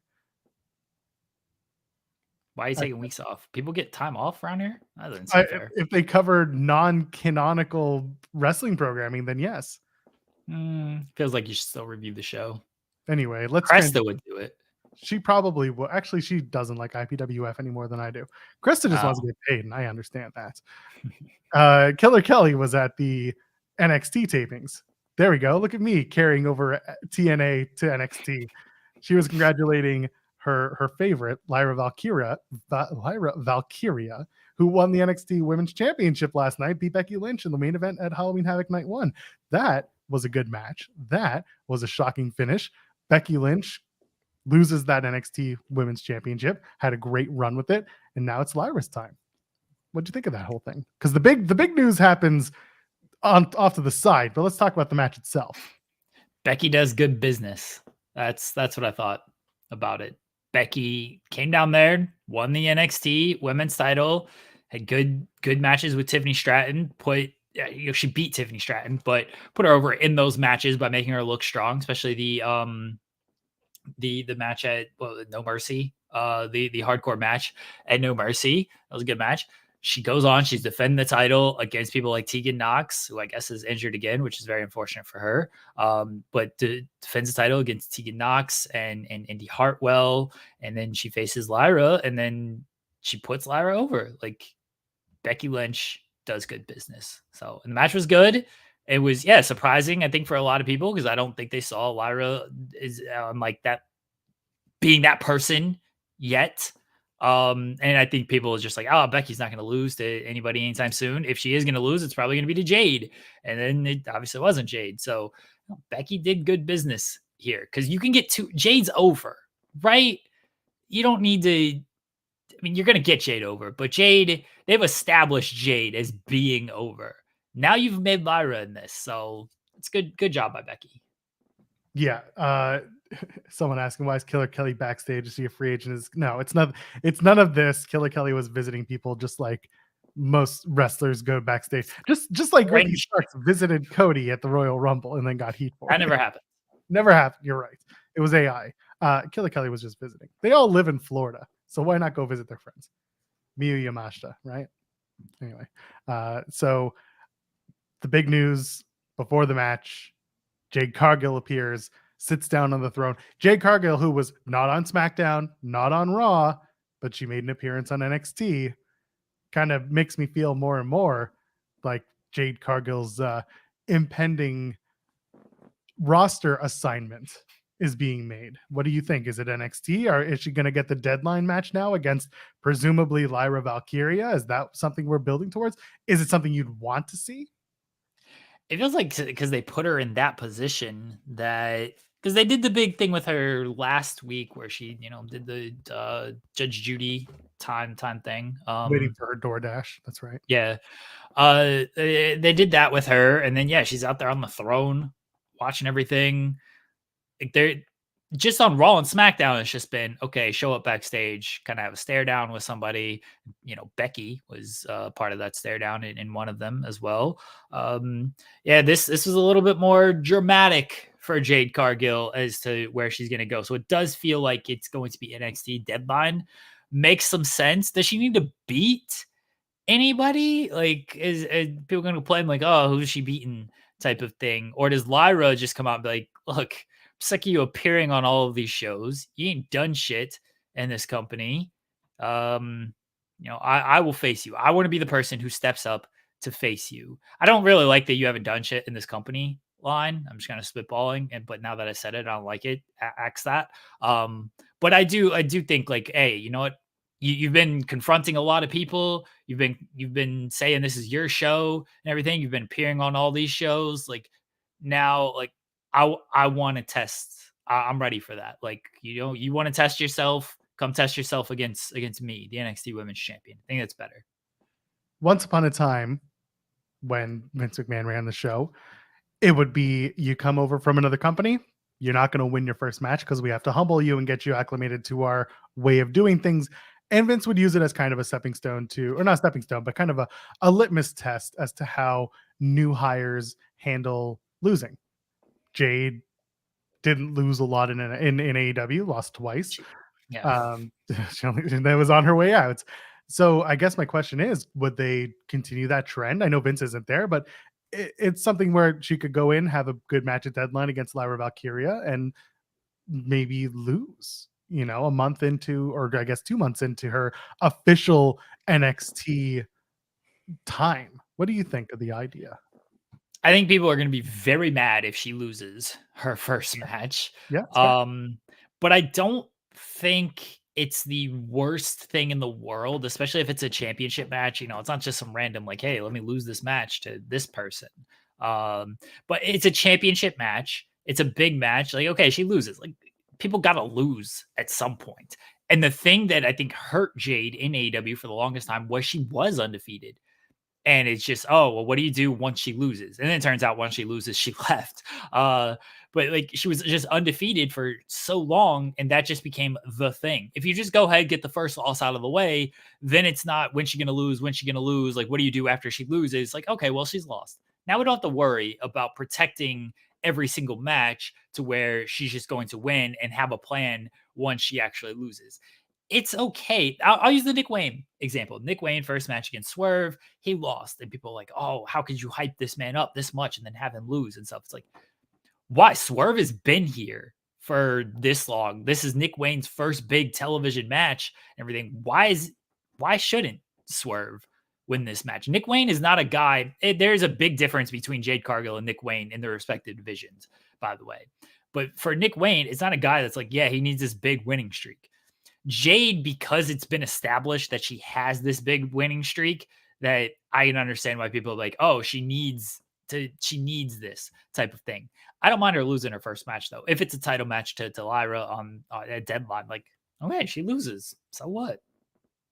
I agree. I do. I'm fine with her losing. I think that it sets the tone that she's new, she's over, but she, again, there is an opportunity to win while losing, or at least remain over while losing. Like that That does happen, and we've had more instances of that happening lately than we've had in the past. So Jade coming in, having a competitive matchup against a new champion, someone who's been with the company since 2020, someone who's been wrestling for longer than Jade has, and just has a little bit more of the backing of the traditional NXT fan. That's not a bad thing to do as long as the storytelling works out and as long as the match goes well. Let her lose. Let her lose and let her build from there. Let her have a couple wins on the way and then lose a match if you really want to get that far. Or do you just want to have Jade's first match be the title match? Have her come in and be like, part of my agreement to sign up with NXT was that my match will be an NXT Women's Championship match. Shawn Michaels made it official. Lyra Valkyria, Jade Cargill, deadline. Let's do it. See, I think that works just as well as Lyra stepping to her type of thing. I kind of think a lot of this works better if it was Becky, though. I agree. Like if it was Becky, whether it's Jade saying a part of my agreement is this, or Becky, of course, Becky's not backing down. Well, she did tell Jade to get in line, but now the line's getting shorter as Becky beats all these people. But Becky stepping to Jade, like, I'll welcome you. If Becky beats Jade in that first match, that's a little bit more forgiving than Lyra, because even though Becky put Lyra over last night, I don't know if fans are, and they got some months before deadline, so hopefully they can continue to work to establish her this way. But Becky's Becky, right? Like, you go in there, you lose that first match to Becky, okay, that's fine, and then maybe Becky could have put Lyra over later, and then Jade could have beat Lyra. I don't know. I have a very important question to ask. Oh boy, what about Xia Li now? What do we do about that? Are we gonna? Do you think Becky's gonna come up on Monday and be like, "Yeah, I'm pissed, I lost, and I'm gonna take it out on the first person I see"? And she looks over, sees Xia Li, but then Xia Li also attacked what's her face? Oh my god, it's gonna kill me. Johnny Gargano. So Candice LeRae. She attacked Candice LeRae on Monday. So okay. What are we doing here? All right, here's what they're doing. You saw Xia Li like in the background. She was. Oh no, I know what this is. What? Go. So Xia Li comes out, and Xia Li is like, Becky, you lost. I don't care. I still want to face you. She's in the ring. She's waiting, and then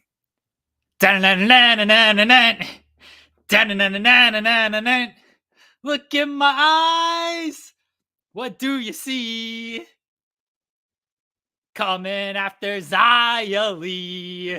I knew the minute that we started. I was like, it rhymes. Oh God, no! I hate you so much. And now Xia Li is probably going to lose to Candice LeRae on Monday. Xia Li, who hasn't won a match since like February of last year. That's been the weirdest. So hilarious when she did, like, she attacked whoever. I don't remember all this thing, but like she attacked whoever and she was in the mask. It's like, oh, who is this? Ronda. She attacked Ronda. Oh, Ronda, sure. Okay. So she attacks and it's like, oh, this is huge. Who is it? And they did the reveal on like online digital exclusive. Like, wow, you really put a lot of thought and care into this whole thing.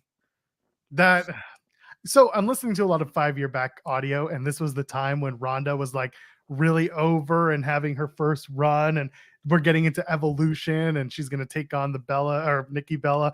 And like, this was a big match at the time because it was, the Diva era versus the Ronda Rousey, whatever she was. And people were really into Ronda Rousey. And I just keep thinking to myself, the hell happened? She was super over, and she went away and said how much she hated all the fans and they didn't respect her, and then she came back and they thought she was going to get cheered, and so yeah. And then she talked about going on her bus, macking on her baby, and not giving a shit about wrestling anymore. Yeah. So there you go. Let's go. Chandra sent us a super chat saying Raw has the best written main characters and stories in wrestling with personal relationships and motivations. The moving parts make for unpredictable matches. SmackDown has none of this and just trots out Roman Reigns. Well, that's why SmackDown fucking rules, because Roman Reigns comes out there and is like, oh, you guys suck. Who's this dude in front of me? Where you been, John? You coming back when I'm not around? So SmackDown's great because Roman Reigns is acknowledged the tribal chief out here. Hey man, SmackDown's interesting most weeks, by which I mean I sit and do other things while watching SmackDown and just talking about it. Yeah, well, listen, I get it. Raw, they put a lot of work into Raw because it's a 3-hour show and they got to keep people's attention for 3 hours. SmackDown, at least right now, they're like, we'll get 2 million. It's cool. Don't worry about it. It's Fox. They might And try. LA Knight coming out there getting the biggest pops in wrestling Hell yeah. right now. Now, Chandra, look, appreciate the super chat. First off, you enjoy what you enjoy. Like if you're enjoying Raw and enjoying all the stories that they're going on, and there are a lot, and a lot of them are good. There's some layers and some depth to these stories as well. Like, good on you. If you're not a fan of SmackDown outside of just Roman Reigns coming out, I get it. I truly do like get that line of thinking. I disagree. I think Roman Reigns is great, and I want him on every single show, taking up 30 minutes because it's fantastic. Holy shit. I do remember that, Senior Nerd. What? Mike Portnoy just rejoined Dream Theater. Sorry, okay. Some people are going to get that. Okay, sorry, this is big for me because Mike left Dream Theater in like 2009. Holy shit! Sorry, that's big news for prog metal fans. Some of you are going to get that. Some of you are not. Continue.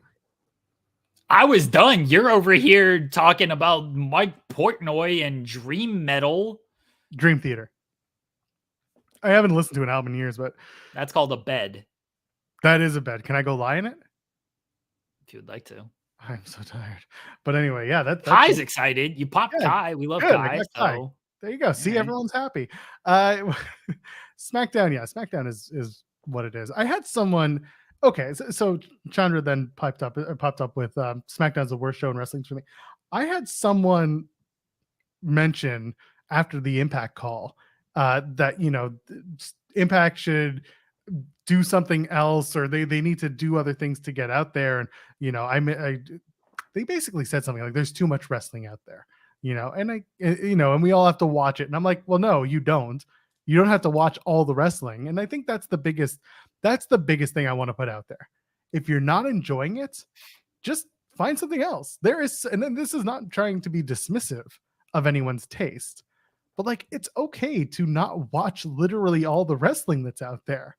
It's like I said to someone, there is the NWA. They're kind of doing some stuff. There is MLW. They've been doing a lot of really good stuff lately. And I'm not just saying that because we have their talent on our show. I actually enjoy watching their programming when I do. Impact I cover. I enjoy Impact. And then I don't love all the WWE stuff. I don't love all the AEW stuff. We talk about both on our show, what we do and what we don't like.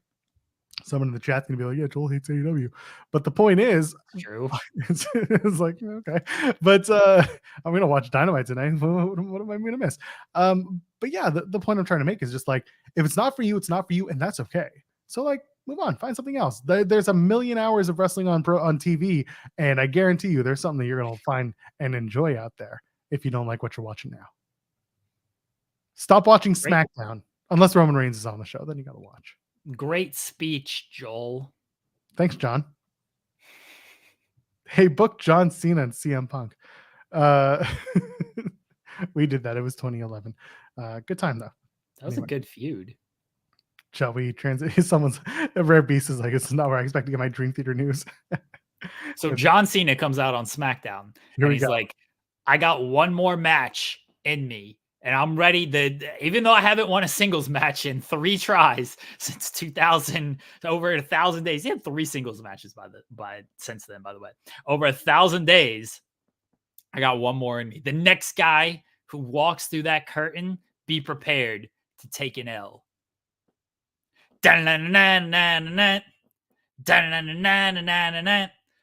Look in my eyes. What do you see? It's CM Punk and you see me. Yeah, that was all right. Anyway, AEW Dynamite's on tonight. Let's talk about that for the last few minutes of the show. Joel, we have a tremendous lineup tonight on AEW. Wait, hold Dynamite. on. Before we get to that, what gift are you getting for Sting, Tony? You're going to have to tune in to AEW Dynamite live on TBS at 8 p.m. Eastern from Philadelphia, Pennsylvania. A lot of great wrestling history in Philadelphia. And we're going to bring more great wrestling history to Philadelphia tonight with AEW Dynamite live on TBS at 8 p.m. I will have a gift for Sting, Joel, and it's going to be a great gift. It's going to be a gift that Sting will remember for the rest of his life. You're going to have to tune in live, 8 p.m. Eastern, AEW Dynamite, TBS, to see what I give Sting as he winds down his legendary career, one of the most iconic careers of all time, one of the greatest wrestlers of all time. Sting, one of my favorite wrestlers of all time, too. He's been really enjoyable to have here in AEW, and I'm going to give him a gift live on AEW Dynamite that is going to reflect his great, historic, tremendous career. Plus, Joel, Chris Jericho is going to speak to Renee Paquette. Chris Jericho, just a couple weeks ago on AEW Title Tuesday, did not look too great against Powerhouse Hobbs. Powerhouse Hobbs really had his way against Chris Jericho. What is Chris Jericho? Another great legendary wrestler, much like Sting, who I'll give a gift to tonight. Chris Jericho, legendary wrestler. He's going to speak to Renee Paquette about his big loss to Powerhouse Hobbs on AEW Title Tuesday just a couple of weeks ago. The ROH six-man tag team titles will be on the line as Hangman Adam Page take on the Hangman Adam Page teams with the Young Bucks, Matt and Nick Jackson, to take on the Hardys, Matt Hardy and Jeff Hardy, and Brother Zay. This is for the ROH six-man tag team titles, two of the great six-man teams we have in AEW. But that night might not be all we have from Hangman Page, because Swerve Strickland is set to address Hangman Page live on AEW Dynamite tonight. Swerve Strickland is not happy with Hangman Page after he cost him a chance to face Christian Cage for the AEW TNT Championship in his match against Bryan Danielson on Title Tuesday. What will Swerve Strickland have to say to Hangman Page, who is his enemy? Swerve Strickland is going to address his enemy, Hangman Page. Rob Van Dam and Hook are going to be in action as they take on the team of John Silver and Alex Reynolds of the Dark Order. It's going to be a tremendous matchup with Rob Van Dam and Hook in tag team action. Plus, Joel, we have, yes. Rob was unbooked from another Philadelphia show. Can you talk to that a little bit, please, Tony? That's a great question. I can't comment on that. But you know where you will see Rob Van Dam in Philadelphia? Live tonight, AEW Dynamite at 8 p.m. Eastern on TBS, because he's teaming with Hook, the son of Taz. Taz and Rob Van Dam have a long history in ECW, which is one of the great wrestling promotions to come out of Philadelphia. Loved ECW as a child.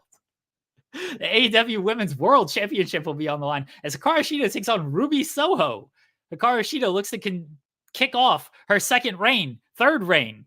She's had so many reigns, I almost forgot how many reigns she's had, Joel. She's going to take on Ruby Soho of the Outcast. Hikaru Shida defeated Saraya at AEW Title Tuesday to win that title. And now Ruby Soho looks for revenge and to get the title back in the Outcast. I promise there's still a thing. Plus, Kazuchika Okada, he's back. He's back in AEW. After AEW wrestled, what show was that? Forbidden Door. AEW New Japan Forbidden Door, when he faced Bryan Danielson. He's back, and he's going to be facing Bryan Danielson again, but this time in tag team action. Okada and Orange Cassidy taking on Bryan Danielson and Claudio Castagnoli in a tag team match. You're not going to want to miss that match. And AEW Dynamite will kick off with the Dynamite Diamond Ring as MJF battles Juice Robinson. Can MJF make himself a 5-time Dynamite Diamond Ring winner? Juice Robinson won the Dynamite Diamond Dozen Battle Royal, which I produced. I produced all the Battle Royals in AEW. He won the Dynamite Dozen Battle Royal to get the shots at the Dynamite Diamond Ring. And MJF, there's a lot of personal bad blood history in this match. And MJF has promised to knock Juice Robinson's teeth down his throat. We have a tremendous lineup for everybody in AEW Dynamite tonight, 8 p.m. Eastern, live on TBS. And you know what, Joel? As I'm in the middle of the ring giving my gift to Sting, look in my eyes. What do you see? I'm in Philly and the gift to Sting. One's like an 8 out of 10, Tony. The other ones were much stronger. This one, I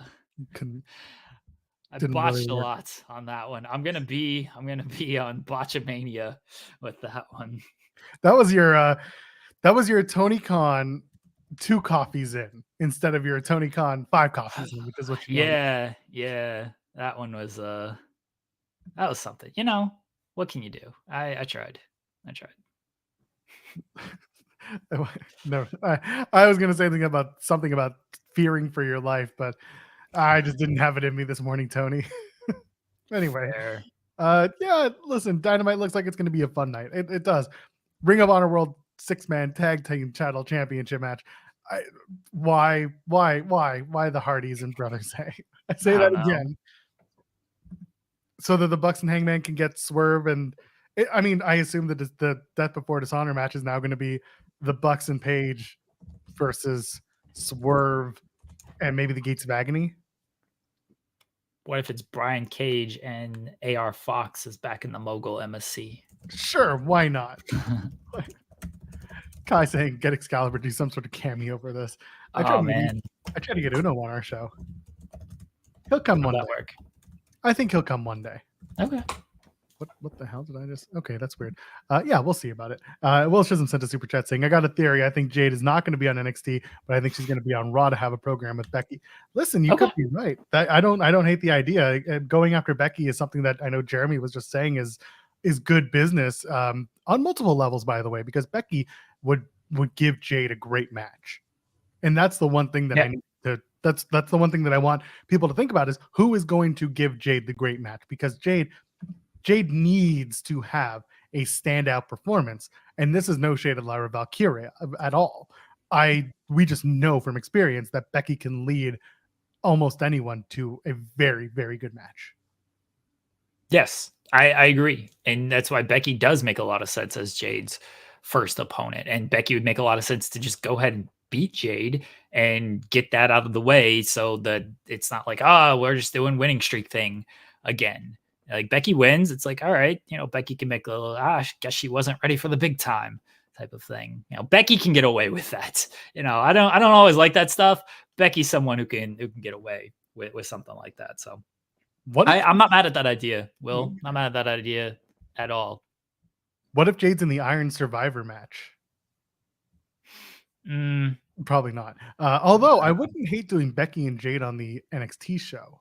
And then along with the Lyra Valkyria match and along with the Iron Survivor men's and women's matches. I don't know. NXT's been doing some good stuff, spotlighting their women. We also have someone who's going to have that breakout tournament championship opportunity as well. So that's something else to think about. Lola Vice versus Lyra Valkyria seems to be on the horizon. Yeah. So there's some opportunities and some options for NXT. Let's pivot back to AEW for a sec. Renee Paquette sits down with Chris Jericho. What's Jericho going to say tonight? Non Tony stuff. Like, this is you and I talking now. We did the Tony thing. He's going to say that Powerhouse Hobbs beat him fair and square, and he's got to figure out, and he's got to regroup. And I don't know with Chris, man. Like, he's gonna form a new group. I assume it's the Full Gear match announcement, right? Jericho and Hobbs, you got to do it. Dude, Hobbs should be like, no, I beat your punk ass already. I ain't facing you again. Where's Kenny at? Can we do something with Takeshita, by the way? God forbid, Jeremy. God forbid. But I mean, listen, we talked about this on Monday. Now is the time to start getting those matches out there for Full Gear. They've already, this is the thing. Again, they've sold the house. Like, the show has been selling very well. Now we have to get those last tickets sold, which is like, we got to start announcing the card. It's very strange that that's sometimes how AEW does it. And it works for them. So I can't really fault them when it comes to their pay-per-view live event selling. It's the TV stuff that's typically a little more hit or miss, but pay-per-views, typically they do well. So we'll see if they announce some more matches tonight for Full Gear. They should, in my opinion. It's when is it? Full Gear's 3 weeks away. Oh, I don't know. They do those shows where they make like 8 announcements on one show, and it's usually 2 weeks away. So they might announce one Full Gear match. We're 3.5 weeks away. Okay. But my point stands. It's usually 2 weeks away is when they make the 8 announcements in a show. Yeah. And that's kind of going back to what we were talking about earlier. It was like, when you had the opportunity to capitalize on having more than one match announcement with, when you did the MJF match versus Jay White, or when you did MJF versus Jay White match announcement, you had 6 weeks, and they haven't done any other match announcement since then. That to me has been the frustrating thing. It's like, you've got your one anchor match. Can we find some more, maybe set some more up? but we're not there yet, and we have 3.5 weeks until the show, so it would be nice to get up there. Soho and Shida. Sure. It'd be a good match. Like, they're both good workers. I'm not invested in it. I like Shida. I like Ruby. Ruby loses all of these title matches. What's Ruby's record in title matches? Oh, and never won. It's not good. It's not like. Well, put it like this: she's had a bunch of title matches and never won, so she's and whatever. All right, so she world title match against Britt, lost that. So there's one. That's a quarterfinal. Semifinal, final. Okay, Jade lost that. That's 2. And then Statlander, so 3. Oh, and then the world title match, it was a 3-way, Hayter and Saraya, so 4. So it's 0-4. So 0-5 tonight. It's 0-4. I guess like 0-4 is not great, but she literally just had the TBS title match like a month and a half ago. That was at All Out, and she lost. And then she lost the number 1 contendership match to Shida a few weeks ago on Rampage. That was like a month ago. And now she's just getting this title match because she beat Sky Blue. Like, she literally lost her last 2 singles matches to Statlander and Shida, and then she beat Sky Blue, and it's like, all right, Ruby Soho, give her the title shot. So 2 things. 1, who does Shida face at Full Gear for the women's championship? And 2, Ruby, do you think Angelo Parker maybe gets involved and maybe Ruby does win tonight and we just hot potato the women's championship even more? That's going to upset people. Rightfully so. We don't need to keep hot potatoing that particular championship. Nah, Will Washington's putting his foot down if Shida loses his titles quickly again. He's putting his katana down. Yeah. Nobody crosses the line. Kelly at a Florida show. Yeah, that ain't happening on his watch. I don't know. I think some tag match Shida and Tony versus the Outcast. Yeah, that makes sense. Statlander faces somebody. Sky Blue. She just lost. Yeah, well, Sky Blue. By the way, I reiterate from Monday, if Sky Blue is going freaky deaky, why is she dressed up as Scooby-Doo? Why? Why are you reiterating this? I gave you the answer. It's an awful answer. Wow, you do need a haircut. I just don't understand it. I don't understand this mystery machine gimmick. Like, whatever. Well, I told you, it's layered storytelling, Joel. It's the subtlety of there's monsters among us. There, you take off your mask and reveal that it's a real person. It's great. You just don't get it, Joel. No, I don't, because she's wearing a Scooby-Doo outfit. You just don't get it. Yeah, Joel hates Scooby-Doo. Facts. Yeah, no, I wasn't really the biggest fan of Scooby-Doo growing up. Really? Do you want to talk about this? What about Scrappy-Doo? No, the show wasn't really for me. I just didn't like it. Why? Just didn't like it. I just never got into it. Were you scared of the monsters? I was not scared of the monsters. I just didn't care for the show. I just didn't watch it. Do you understand the cultural significance of Scooby-Doo and like the meaning behind it? No. Like, yes. No. Yeah, like, Joel, you Scooby don't have to be like that. That's funny. It's good. What about the movie with Freddie Prinze Jr. and Sarah Michelle Gellar? Did you like that? Should have won an Oscar.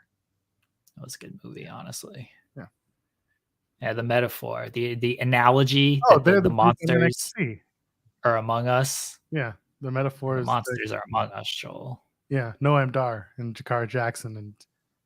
Hope she's feeling better. She broke some bones. That's not good. Oh, not good. Did they have to amputate her leg? No, it was on her wrist, I believe. Oh, okay. Well, same thing. RVD got booked tonight in Philadelphia. Yeah, he rules. Do you think RVD knows which AEW show he's on tonight? I assume he knows it's Dynamite. Like, he didn't know it was Collision. Show up. What can you do, right? He just shows up, gets paid, hangs out with the boys, does what RVD is gonna do. Great. He should be the world champion. Honestly, he should beat MJF. That's who CM Punk should face, is RVD. Yeah. Look in my eyes. What do you see? CM Punk and RVD. Yeah. And again, I ask, what is the gift for Sting? Is it the music? Oh, dude, I tweeted it, Tony. I know I you tweeted did. it. He didn't get back to me. Who was it? Someone up here. Someone said that they made a macaroni picture for Sting.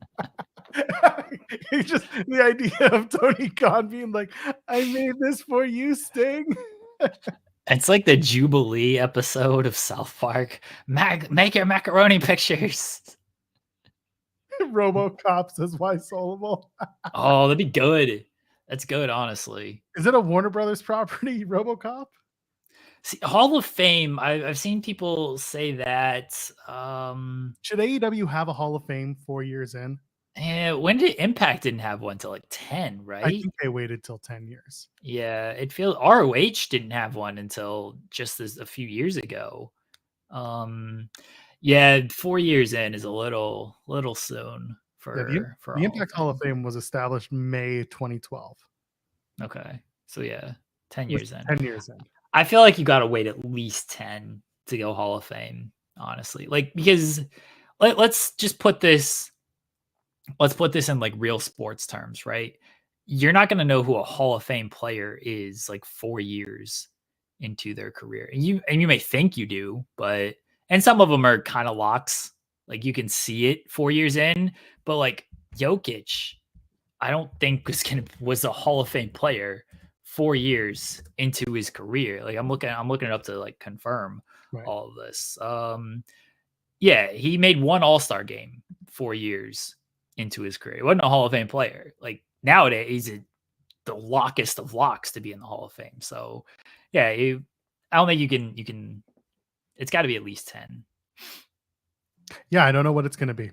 A brand new car. A brand new car. And it's Tony Schiavone doing it, so it's going to be great. Not doing like announcing the brand new car. Who knows? We'll find out tonight. I do hope and I do think that it's going to play in to whatever the Revolution 2024 match is.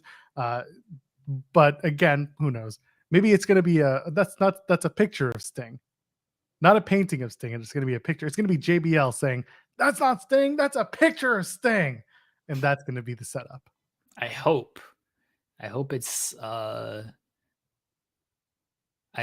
picture of Booker T holding the picture of Scott Hall. Let's go. And it's a picture of Scott Hall holding the picture of The Rock holding the picture, or sorry, of Farouk holding the picture. Bro, I hope it's Nick Patrick and Sting just gets to punch him in the face. That's what it should be. Our new partnership with DFW, and here's Nick Patrick to talk about it. Sting just comes out and just, bah! Yeah, it just levels them. Like that's what the thing should be. Sting, you're now part of AEW community. And that's how it goes off the air. My guess is like I still think it's like a bat or something of that sort.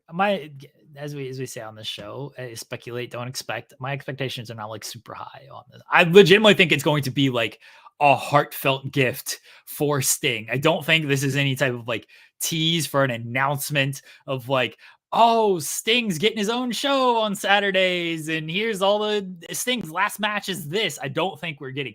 I legitimately think it's going to be like this heartfelt gift for Sting. What if the announcement? Oh no, there couldn't be an announcement about this. But what if the announcement was Tony Khan doing a Sting retrospective, week by week look back at Sting's career on a different time and day, like a special that leads up to Revolution 2024 in that final match? Yeah, good luck getting the footage from WWE for all that. That's fine. They can take footage from everywhere else, or they'll get fan cam footage. They've been soliciting for years. Tony's big in the underground tape trading networks. It's going to be photos and Impact. It's going to just be Sting started as a bodybuilder in whenever. And then in 2004, he joined Impact Wrestling. That sounds like, about what right. happened from 1985 to 2004 in Sting's career? Do they not have Jim Crockett promotion stuff they could use? No, doesn't WWE own all that? Do they own JCP stuff? I don't know. That's all under like the WCW archive, I'm pretty sure. There's a whole bunch of stuff. I think Memphis was one of them. There are a couple of tape libraries that WWE couldn't get their hands on for one of two reasons. One, it was either they wouldn't get sold to, or the tape libraries were just lost to time. But there were a couple of those where they got the IP but not the tape libraries. Gotcha. Now I think I feel like WWE has that. Dave knows. I don't remember it, but I'm sure it Dave does. But anyway, we're gonna get out of here because it's time. It's time to go home. There we go. TK bought the NWA for Sting. Oh, that'd be great. Yeah, honestly. Billy Corgan comes out and he's like, "I lost my guitarist and I lost my really the thumbs up again." That's weird. Lost my guitarist and I lost my NWA all in the same week, and then they present Sting with the 10 pounds of gold.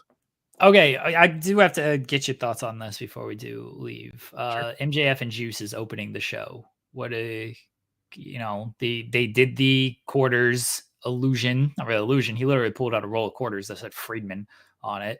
They did that. They pulled back on that. But now Max is, of course, saying, like, I'm going to knock his teeth down his throat. Like, I'm going to rip his head off and everything. Like, are we going there with that, or are we just using the ring? They're going to use the ring.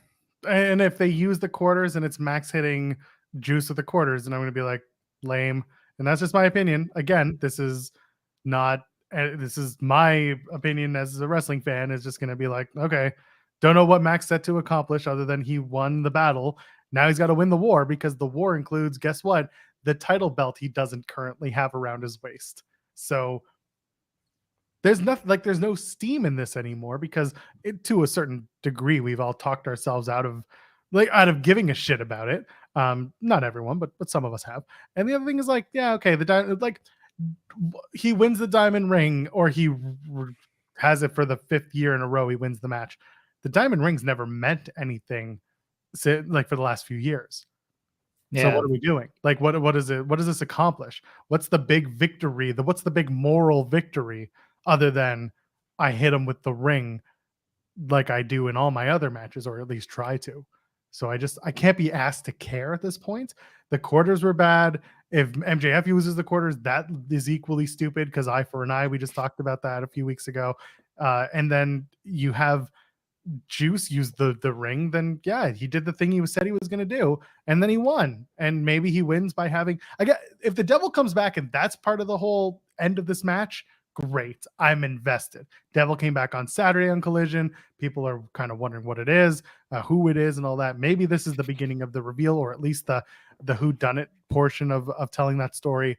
But other than that, I don't care about this match as a match. What if Juice is about to hit MJF with the quarters, and the lights go out, and the Devil appears, and the Devil prevents Juice from hitting MJF with the quarters, and he takes the quarters, and the Devil hits Juice with the quarters? Then the Devil's no less of an anti-Semite than all of us. Okay, then nobody gets hit with the quarters. Like, he just takes the quarters from Juice and just goes, no. And the Devil's not an anti-Semite, and now then the lights go off, and the Devil is just gone. And the lesson is, don't hit people with quarters. Everybody, even the Devil says, don't hit people with quarters. Oh God! It's the lights go off, and then it's look at my eyes. What do you see? Devil, it was always me. And it's just CM Punk. And he's confused. Oh, Jeremy, take us home. I don't know. Follow me on Twitter so I can get all that sweet engagement money at Jeremy Lamberts 88. I actually want people to follow me. I ain't tweeting shit about AEW tonight. So basketball on. Sorry, everybody. The Thunder are playing. Vanilla Magic, Josh Giddey in action. I'll be watching that. I'll have to watch AEW, but yeah, I'll be tweeting about that, and engage with all of my engagement bait tweets that I've been putting out, please. I much appreciate that. An interview with Titus O'Neil coming out next week, I believe. Spotlight tomorrow, youtube.com/Fightful, main channel. We have an interview with Aaron Mercer. That was really fun. He's really cool. That's someone who you should go back, watch his matches. He just did a really good match, hardcore match against Brian Keith. You know, Brian Keith is really hot right now.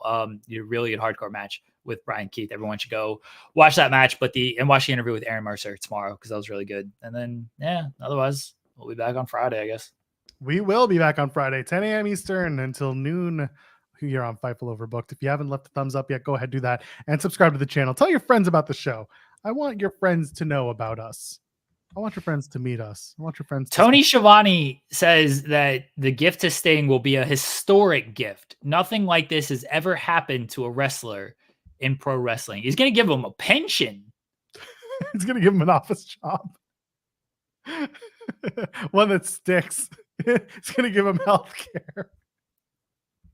Healthcare, yeah. Give him healthcare. Yeah. Sting will be like, where was this 20 years ago when I needed to get things replaced?